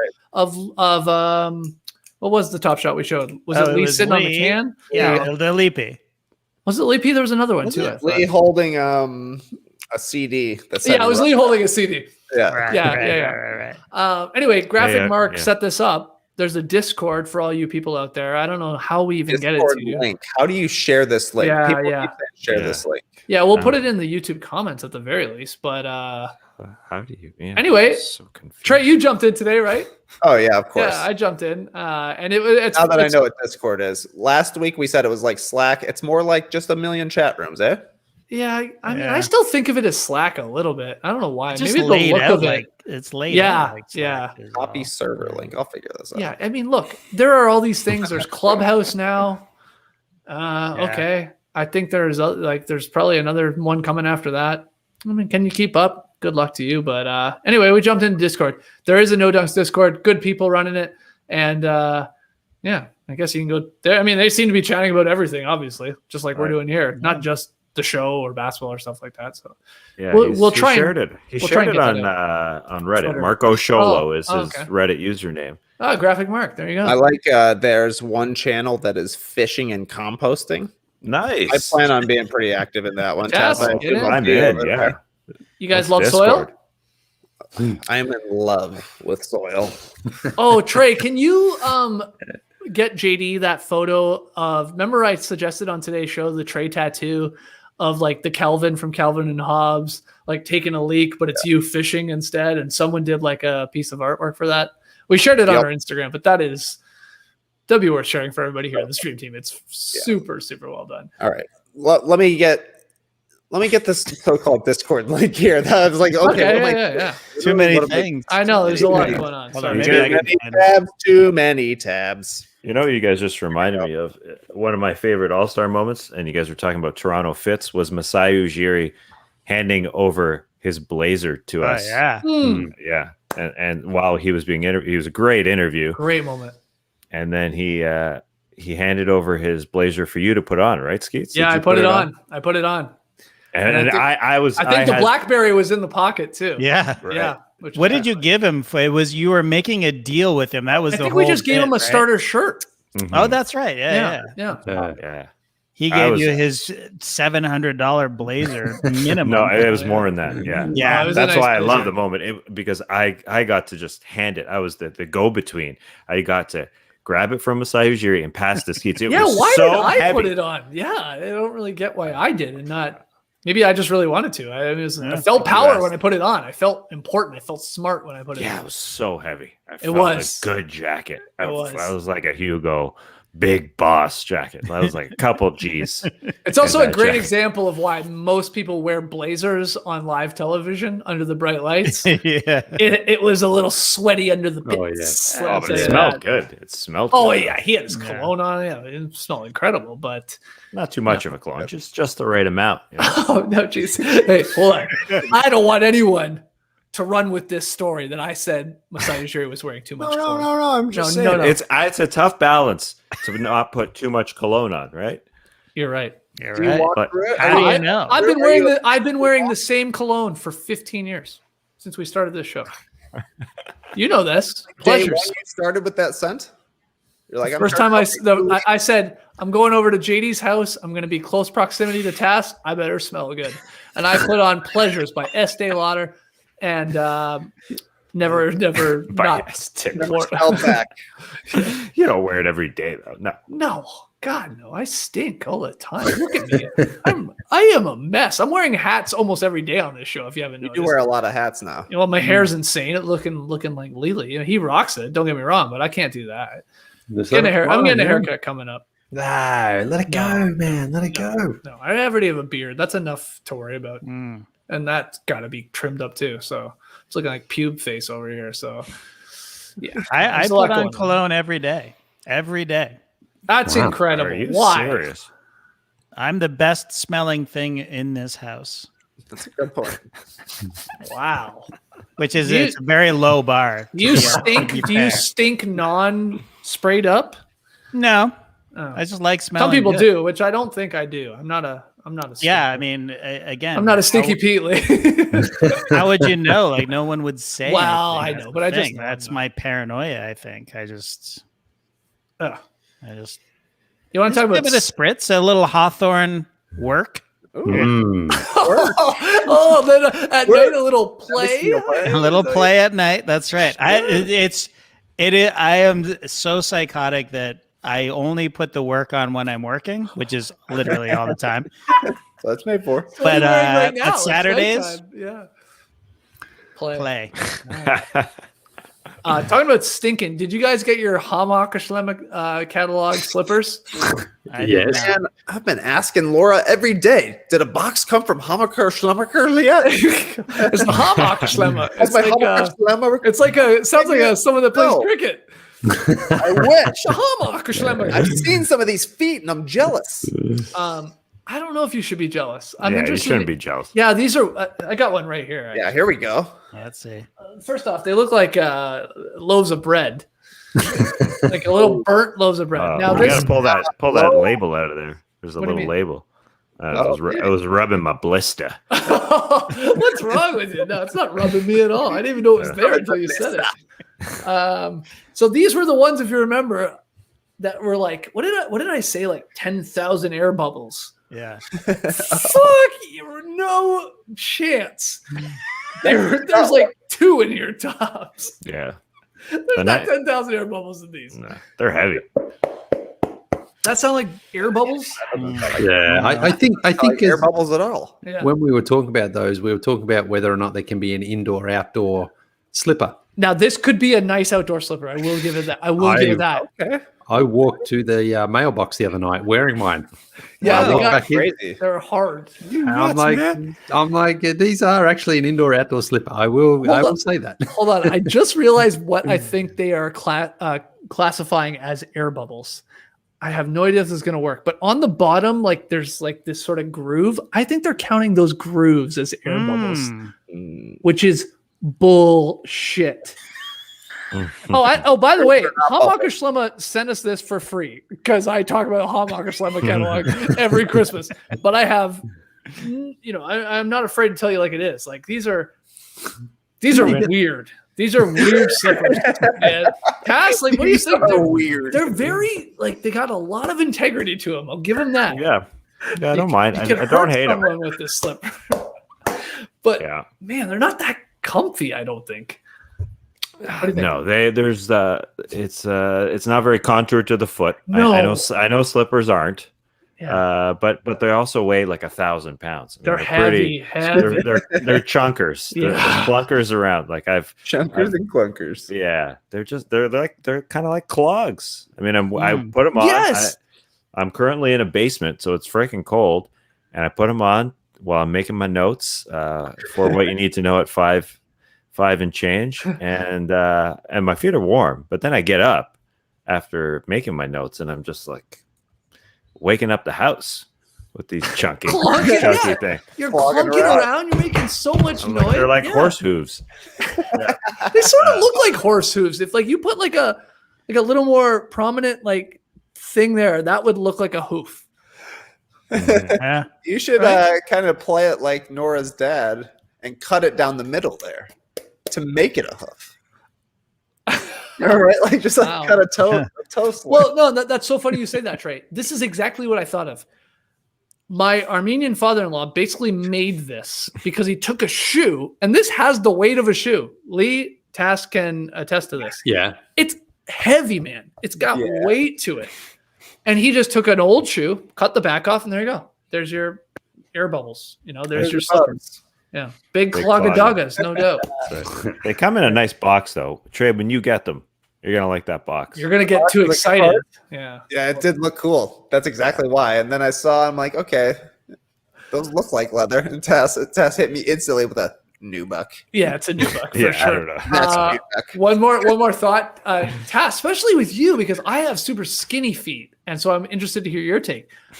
A slipper to me, I should be able to slip on my foot. I can barely get through this channel with my with my crazy ass foot. That's skinny. Channel. I don't slip them on that easy. Really? Yeah. Is it just because the new buck hasn't given enough? That's the top. Yeah, you got a high arch. That's your buck. Yeah. It's your high arch. I think that's what it is. Okay, I thought you maybe were struggling to get your foot in. No, my foot's in there. It's some hot shit in there though. There's not a lot of breathability in that new buck. My feet sweat. Period. My feet sweat 100% of the time, so it's not surprising. But there's zero breathability in that shoe. Yeah, I hate that. Yeah, I call it a shoe because it's not. Here's the other problem. I think Leigh, you brought it up first. That's true. It could be Task. Don't wear white socks with wearing these things, because your white socks are going to be brown socks in a hurry. Oh, was that you, Leigh, that pointed that out? Yeah, I had my socks on, and then I slipped off my my slip on because they slipped on quite easily. When I slipped them off, I was like, looks like I was slipping and sliding in there. They nice and stained sock. It's a white sock. I got plenty of white socks. I can live with it. Just a little disappointed, that's all. Yeah. Hey, Hammacher Schlemmer, send us some white socks. Jesus. It ruined mine. I got 2 pairs that are completely ruined. I'm not wearing my shit brown socks now, is what they look like, Leigh. I mean, it's not a great look, That's we got right. a comment here. Sorry. Alex Jung wrote, OMG, those clogs are $100. Yeah, oh yeah. That's That's the other part. Wow, I didn't know that. I'm telling you right now, I am not afraid to do this. Do not buy these slippers from the Hammacher Schlemmer catalog at all. For Don't even $100. think about it. Wow. No. Have you got the Hammacher Schlemmer ad read in the morning on the show? No, we don't have one. I mean, again, this was a real Arby situation. I fell in love with the Hammacher Schlemmer catalog. I love saying it. I love the catalog. I love the weird things in it. They finally figured out after year 4 that I was talking about them around Christmas all the time, and they sent us some stuff. They sent us all a pair of these slippers. They're horrible. I mean, they got thousands of them in the warehouse. I'm guaranteeing it. They got to get rid of them somehow. Thank you, though. But JD, Yeah, you did get a Yoda. You got a Yoda lamp. I did. Now, what do the kids think about the Yoda lamp? They love it. Absolutely love it. Okay, that's good. That makes me feel better. So, And when you showed it during your top 5 at Christmas time, I was shit all over it because I thought it looked awful. Yeah. But it actually doesn't look that bad. It's actually right. a decent lamp. It's a decent lamp. Carved lamp of Yoda. Yeah. And when you turn the light on, it actually, he kind of turns green, like. Oh, I never plugged it in. Man. I never saw that. Oh, can I get that back? You're going to send that to Chris Nelson, JD. You gotta give it away now. Come on. Well, it's going to go on our set. It's going to, when we have a set. Oh, it's got to go on our set. That's good. That's good. I'm just saying Chris Nelson would probably spend $5,000 on that just to. Maybe I'll sell it to him then. Yeah. In that case. Top shot moments with Yoda lamps. That's right. Okay. All right. I'm happy to hear the kids like that. But the slippers, I mean, I'm not into these slippers. I gotta be honest. Yeah, you got to get out on your balcony with a cup of coffee and see how they go. Maybe. I think you'd be okay then. I agree, Leigh. They have such a strong base to them that they're like, I can wear that outside for sure. So maybe I'll just make them outdoor slippers, and then you can't wear them inside, but that's fine. Yeah, and you get dog shit on them. It's fine. Blends right in. Would Luna does she chew away on things like that? Is she a shoe chewer? No, she's so disgusted by this slipper. She's like, I don't even. I would need that. I don't want that. I would never eat Choose that. on everything else, but not this. She's like, that's disgusting nubic. They're good. They're good sitting slippers. They're not really good for walking, but they're good for foot warmers. Oh, so you just keep them under your table? Wow, I didn't think of like your desk. Slip them. Yeah, it's like an oven. Why don't they put a magazine in each product that they send? What are they thinking? Good point. That's a great point. What are they doing? I actually think they might, and this is probably the good idea because let's save some trees if we can. We don't really need magazines now. Let's just do it digital. Like, what are we doing? It is very nice to look at that Hallmark Islamic catalog, like flip through it for sure, but we don't really need it. No, I think maybe that's the reason. I think cutting back. What's your favorite thing in the Hallmark Slammer? Who, me? Like, yeah, the dragon that breathes fire for $15,000. Oh. Have you ever considered actually purchasing something? Like when you're flipping through it, are you like, oh, okay, this incredible wallet would actually be very handy for carrying all of my cards and cash? No, you know what? The only thing I ever sometimes catch myself thinking, oh, I wish I had that. And I saw that in the Hallmark Islamic catalog was basically a stick that I could put my coffee mug on. It's like a table, right? Yeah, because you mean a stick? Well, I mean, I don't want a side table. I don't want a big side table beside my chair, but I wouldn't mind to put my coffee mug, my coffee down on something. Right. And so like this very skinny, stick that I could place my coffee mug on. Yeah. But like my dog would knock it over in a second. So it'd be, it's not a great item, right? But it's not practical. Unless I drill it into the ground or something like that. Then it's permanent. That's tough. Yeah. I love the crazy zaniness of the Hallmark Islamic catalog. I love those blow up things, which actually you see all the time now, like these 40-foot, like they were ahead of the game with that stuff. 40-foot Frosty the Snowman blow up thing on your front lawn. I hate those. Oh, well, Hallmarker was doing that 10 years. Yeah, but you see them all the time now, don't you? Oh, you do, definitely. Yeah. Inflatables. Don't you? And my family has to listen to me. We walk through the neighborhood, go, another inflatable. Oh. Goddamn ice. Well, what do you prefer? Not to be an old guy, but traditional lights, just some twinkling lights. Some lights. I enjoy the lights, but a fucking massive piece of plastic sitting on your front lawn, just literally blocking the sunlight coming into your house. For what? Like who like it's not like you made it. You got on the Hanukkah Slammer website and ordered yourself a Frosty. I think what happened with that is there was like a small window where so few people had them that it was sort of cool. Yeah, it was sort of like, oh, that's pretty cool. I've never seen like a 20-foot snowman on somebody's front lawn, and it's like lit up a little bit. But then you're right, it's become too mainstream. Right. Then now it's not. It's not really blown up. No. not very cool at all. Leigh, do you do any lights at your house? You got the town house, right? So do you do the lights in that situation? Yeah, but my issue with light bulbs these days. Oh God, I'm sorry to bring it up. Yeah. I went into Ace Hardware about 2 weeks ago. And, the guy said, "Can I help you?" I said, "Yeah, I'm looking for some light bulbs." He said, "Good luck." I swear to God, he said, "Good luck." Hold on, he worked there? Yeah, he worked there.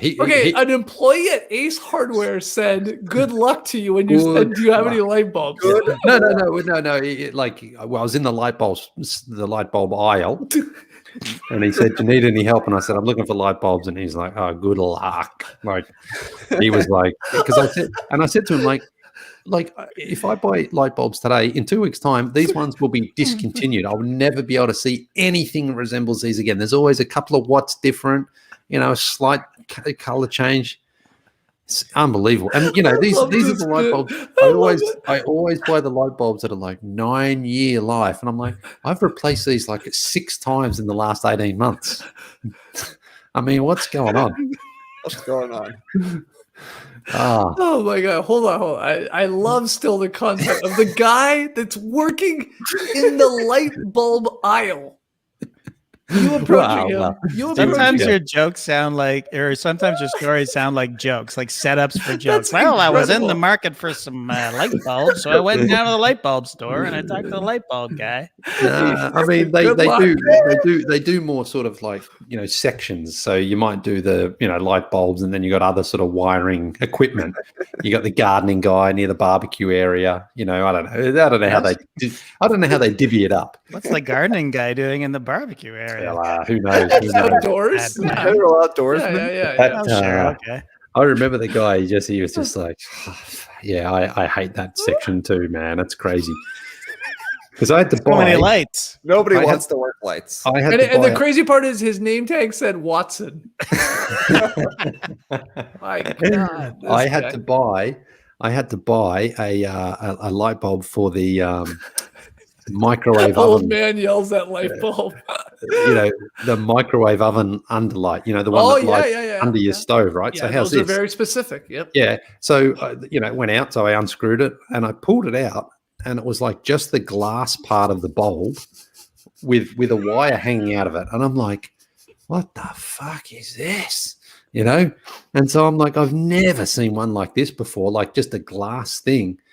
And so I was looking at it. I went to Ace Hardware, and I'm looking on the section. I'm like, there's nothing. There's absolutely nothing like this. Did you bring it with you? Yes, I'd always. Okay, so you're doing the whole like. I always bring my light bulb with me. Always. Back up. Always. Yeah. Well, no, because basically. No, that's a good move. It's like, do you have this light bulb? Well, we got something like that. I know you do. I know you've got something like it, man. I know every single time there's something like it, not this one. Why is one like, I think it's like 63 watts, another one's 65, another one's 67. I'm like, can we just say 60 or 100 or something like that? I'm with you. There's too much choice. This is a classic too much choice. Soft white, or an egg white or something like that. We need 3 light bulbs, tops. Oh, my God, it drives me crazy. Home Depot, not much better either. Way more lights, but that just means more lights. They're longer, yeah. Not quite like yours, but they're close enough. And so if I blow in our bathroom, we've got 2, like a his and hers, mirror and so we've got 4 light bulbs each. If I blow one on mine and blow one on Roxana's, it's like, well, I have to buy 8 new bulbs, or else we're going to have, 3. Because you're saying the different colors, different watts, tires. And then there's the voltage and the wattage, and I'm like, I don't know the difference, man. I just want this light bulb that I bought here a month ago. Yes. Where is it? And you know what pisses me off, Leigh, too? If these light bulbs, you know how it says like in the tiniest fucking font you've ever seen in your life, like maybe the wattage and maybe what the number is, the serial number. They're hiding it from us on purpose. Just make it bigger on the part where you're screwing it in. In Toronto, I used to work for a guy who owned his own light store too, and yeah. His name was Watson. I used to sell lights. Yeah. Well, I was sort of doing the accounting for him. And I remember he would talk about lights, and I was like, I'll never have to know too much about that. You know, maybe I should have been paying attention. I don't know. But, I think so. But anyway, You would so be getting the guy saying, "Good luck." No, I was like, because he was like a high-end sort of light seller, you know. And I know. And the hell is that? Chandeliers? Is that high end? No, when designers and stuff came in, they were like, they want this and they want that and all this sort of stuff. Hey, and, you got any of those good plot lights? Hey, got any of those? And people used to spend thousands of dollars on lights, and I'm just like, I hope you have better luck than I do, man, because don't spend $9,000 on a bulb. You'll need another one in 6 months. It's just the way it goes. Mm-hmm. But anyway, because they get back to the microwave oven light, right? So I walked in there and I wasn't talking to the guy because he didn't want anything to do with me. So I went home and I'm like, there's something off here. There's something off. So I unplugged the microwave. I always unplug when I'm changing light bulbs. Safety first. And what happened was the metal part had actually stayed in there. Oh, Leigh, you ripped. No wonder you were seeing the wire. I know. But I was like, well, this is a microwave. You got to get a potato in there and undo that part. Yeah. So I unscrewed it, and then I'm like, oh, okay, that makes sense. So then I went back to the hardware shop. You can't buy ones of them. You can only buy a set of them. I'm like, okay, I don't need two of these. I mean, oh my God. Hold on. I got to backtrack for a second. This story makes a lot more sense when you showed up to the light bulb aisle with a light bulb that just had literally a wire hanging out the end of it going, no. Do you have one of these? No, well, because the guy's looking at you going, no, no, I don't have that. What are you talking about? And then you went back and you found the actual part of the light bulb you were missing.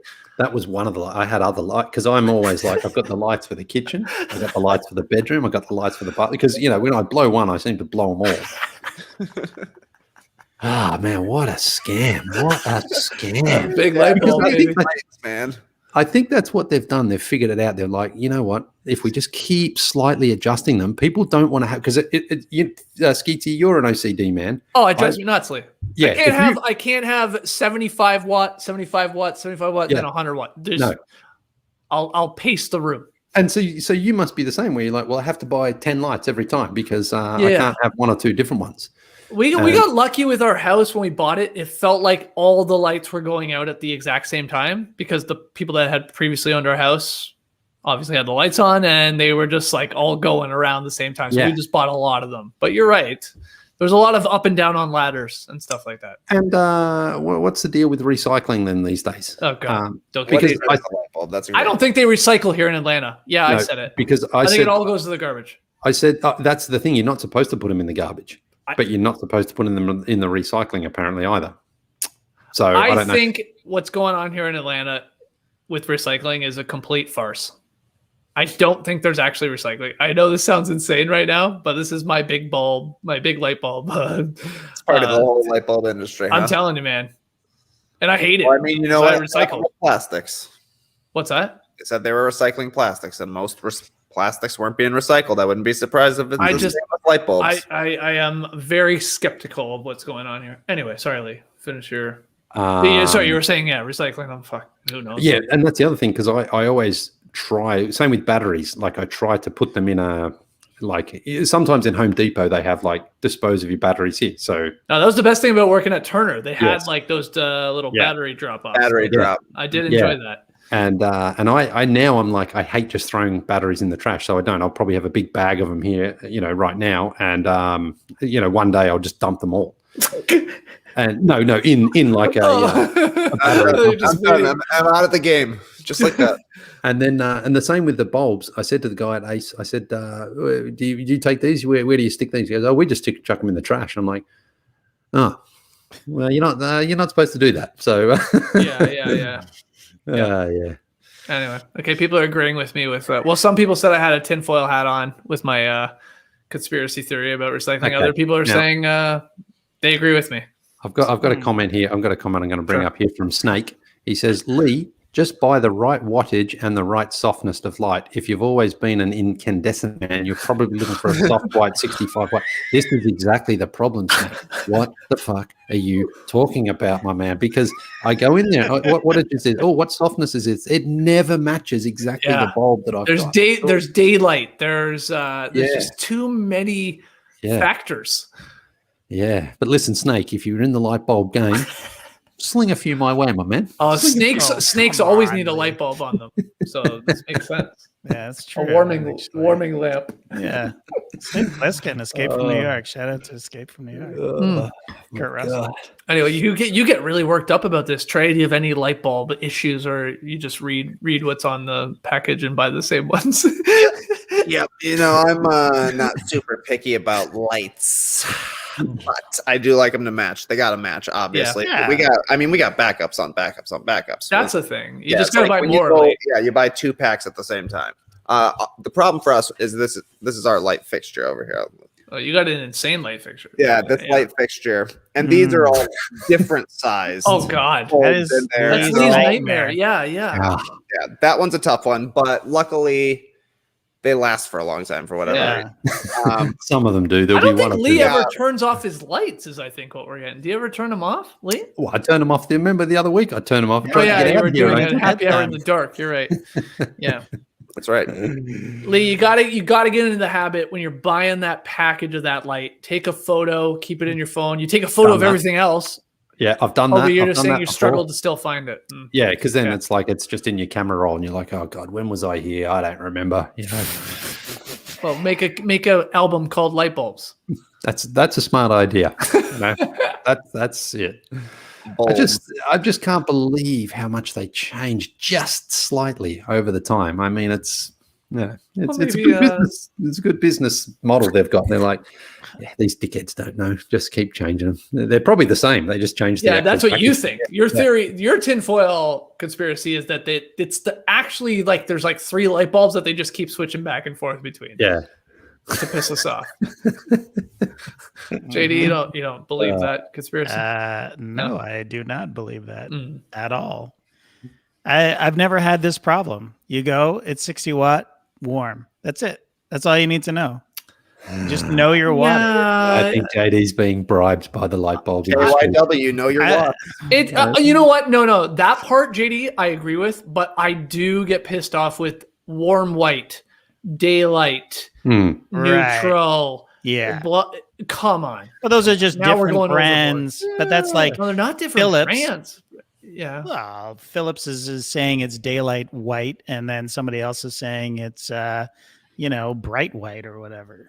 Well, that's a whole other issue, though. Leigh is right. You can't buy a Philips and then buy a, I don't know, give me another. LE or is it LE or GE or something? Sure. No. GE does it for sure. Yeah. So, I suppose, but they're universal. I don't know. How often are you changing lights? I guess you might have an electricity problem in your house, Leigh. Yeah. Like a wiring problem. You are replacing your light bulbs a lot. I know. I just, that's a thing. Like I say, when I look at them and it's like a 9-year bulb, and I'm just like, forget about that. That part of it is a scam. Like, there's no way that isn't. Yeah. 9. By the way, sorry, go ahead. Microwave light bulb goes out on the microwave. Just buy a new microwave. I mean, that's what I would do. No, you're crazy, man. No, because it's the challenge I like as well. I'm like, I've never done this one before. It's like when I had to change the bulbs on my brake lights on the car, and I was like, wow, I've never had to do. How am I going to do this? YouTube has got a video for every. YouTube has got how to change a rear light bulb on a Nissan Sentra 2010, and I'm like. Right. Okay, that's my car. Yeah. So how to replace it with a microwave light bulb? I went up to Auto Parts. I went in there. I unscrewed it all, bought the bulb, stuck it in. It's actually quite easy when you do it. And I'm like, I was like this afterwards. I'm just like, oh yeah, man. You missed our whole handyman talk. I just realized, in minute 15 of this happy hour. But yeah. Yeah, I changed. I've changed those lights now a few times. I'm like, all right, yeah. I'm just a walking handyman these days. I think there's something else going on with your energy or electricity or something. Like you're short circuiting all these lights. Amps. Yeah. I don't know. How are your amps? No idea. Yeah, something's going on there. Fascinating stuff. Let's start wrapping this up here. We should go to bed. Good call, eh? But EJ Martino writes, I love this light bulb podcast, but it's super weird when the hosts go on a tangent about basketball. It is. We got another blowout in game 2, huh? Like this is nets up huge on the Lakers, so you're not even missing anything. You're hanging. No, and you know what? Tomorrow's podcast, I mean, I knew this heading in. We're not going to do a lot of game talk at all. And I'm happy they're blowouts. Raptors are not yet back to 500 too, so I can't technically talk about them. What are they then? They must be one. I think they're a game maybe under still. Cool. I don't think they're 500. But we're going to do our all-star picks on tomorrow's show. That's going to be fun. We get into our debates about the final couple at least. You know, we mostly agree on, you know, when it gets to the 7 reserves, let's say we agree on 5 of them and maybe 6, and then it comes down to the 6th or 7th one. So that'll be fun. We'll do that on tomorrow's podcast. We got worst of the week. We got a new little fun masterclass segment, Leigh, that you're going to unveil. So that'll be fun too. Anyway, it'll be a blast. But yeah, let's wrap this up. Thank you so much to everybody for joining us. I can't believe we did 3 hours and 20 minutes, but it's fun talking to you guys, and it's fun getting the comments from everybody, and it's fun talking light bulbs, Top Shot, bulb. And old All-Star Weekend cards. Oh yeah, we did that. So, you know, we said Graphic Mark set up our Discord. He's been awesome because the last couple of happy hours, he actually goes through and does the timestamps. Wow. For these. Yeah. And he sends it to me and then I put it up, and he does a great job. So you're going to know exactly when Leigh started talking about light bulbs.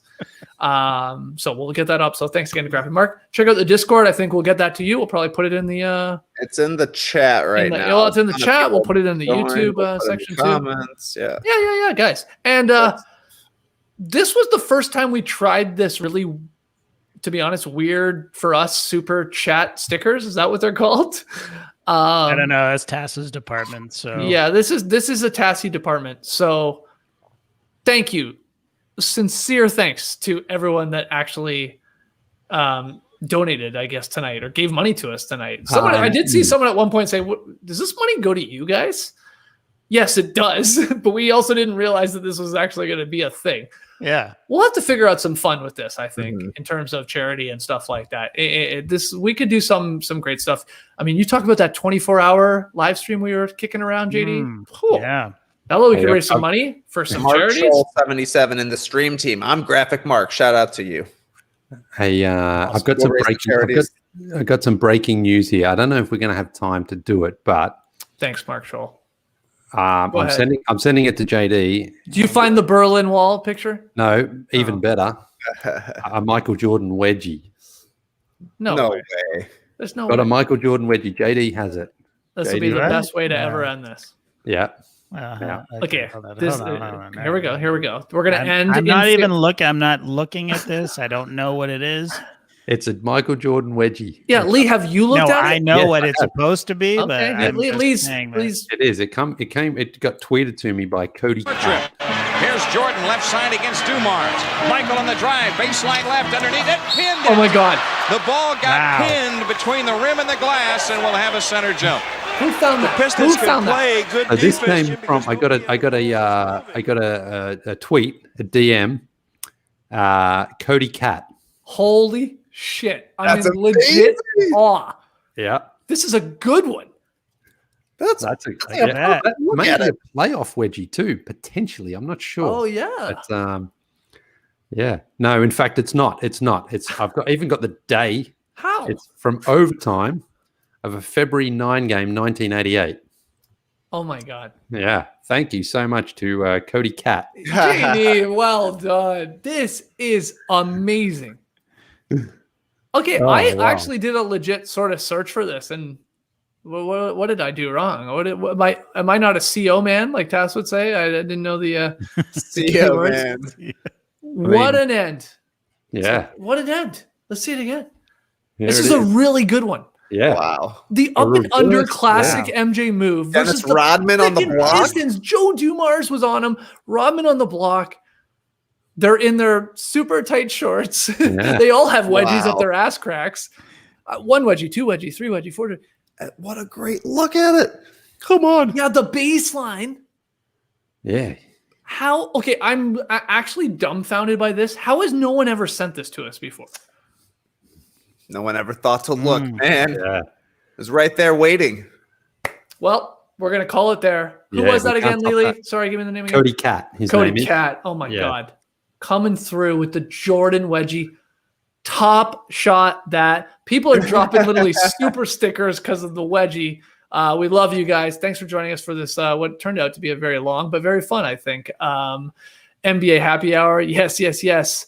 Jasmine BK W23. Right, my everybody's loving it. Everybody, I mean, geez, that was incredible. that was amazing. We'll be back tomorrow with Tasses What You Need to Know early in the morning. And then we are making our all-star picks on tomorrow's Drop podcast, which will be a lot of fun. And worst of the week. And we got Leigh's fun masterclass segment. And I'm going to tell you right now, we're showing that wedgie again. Oh, so yeah. No doubt. get that ready. My God.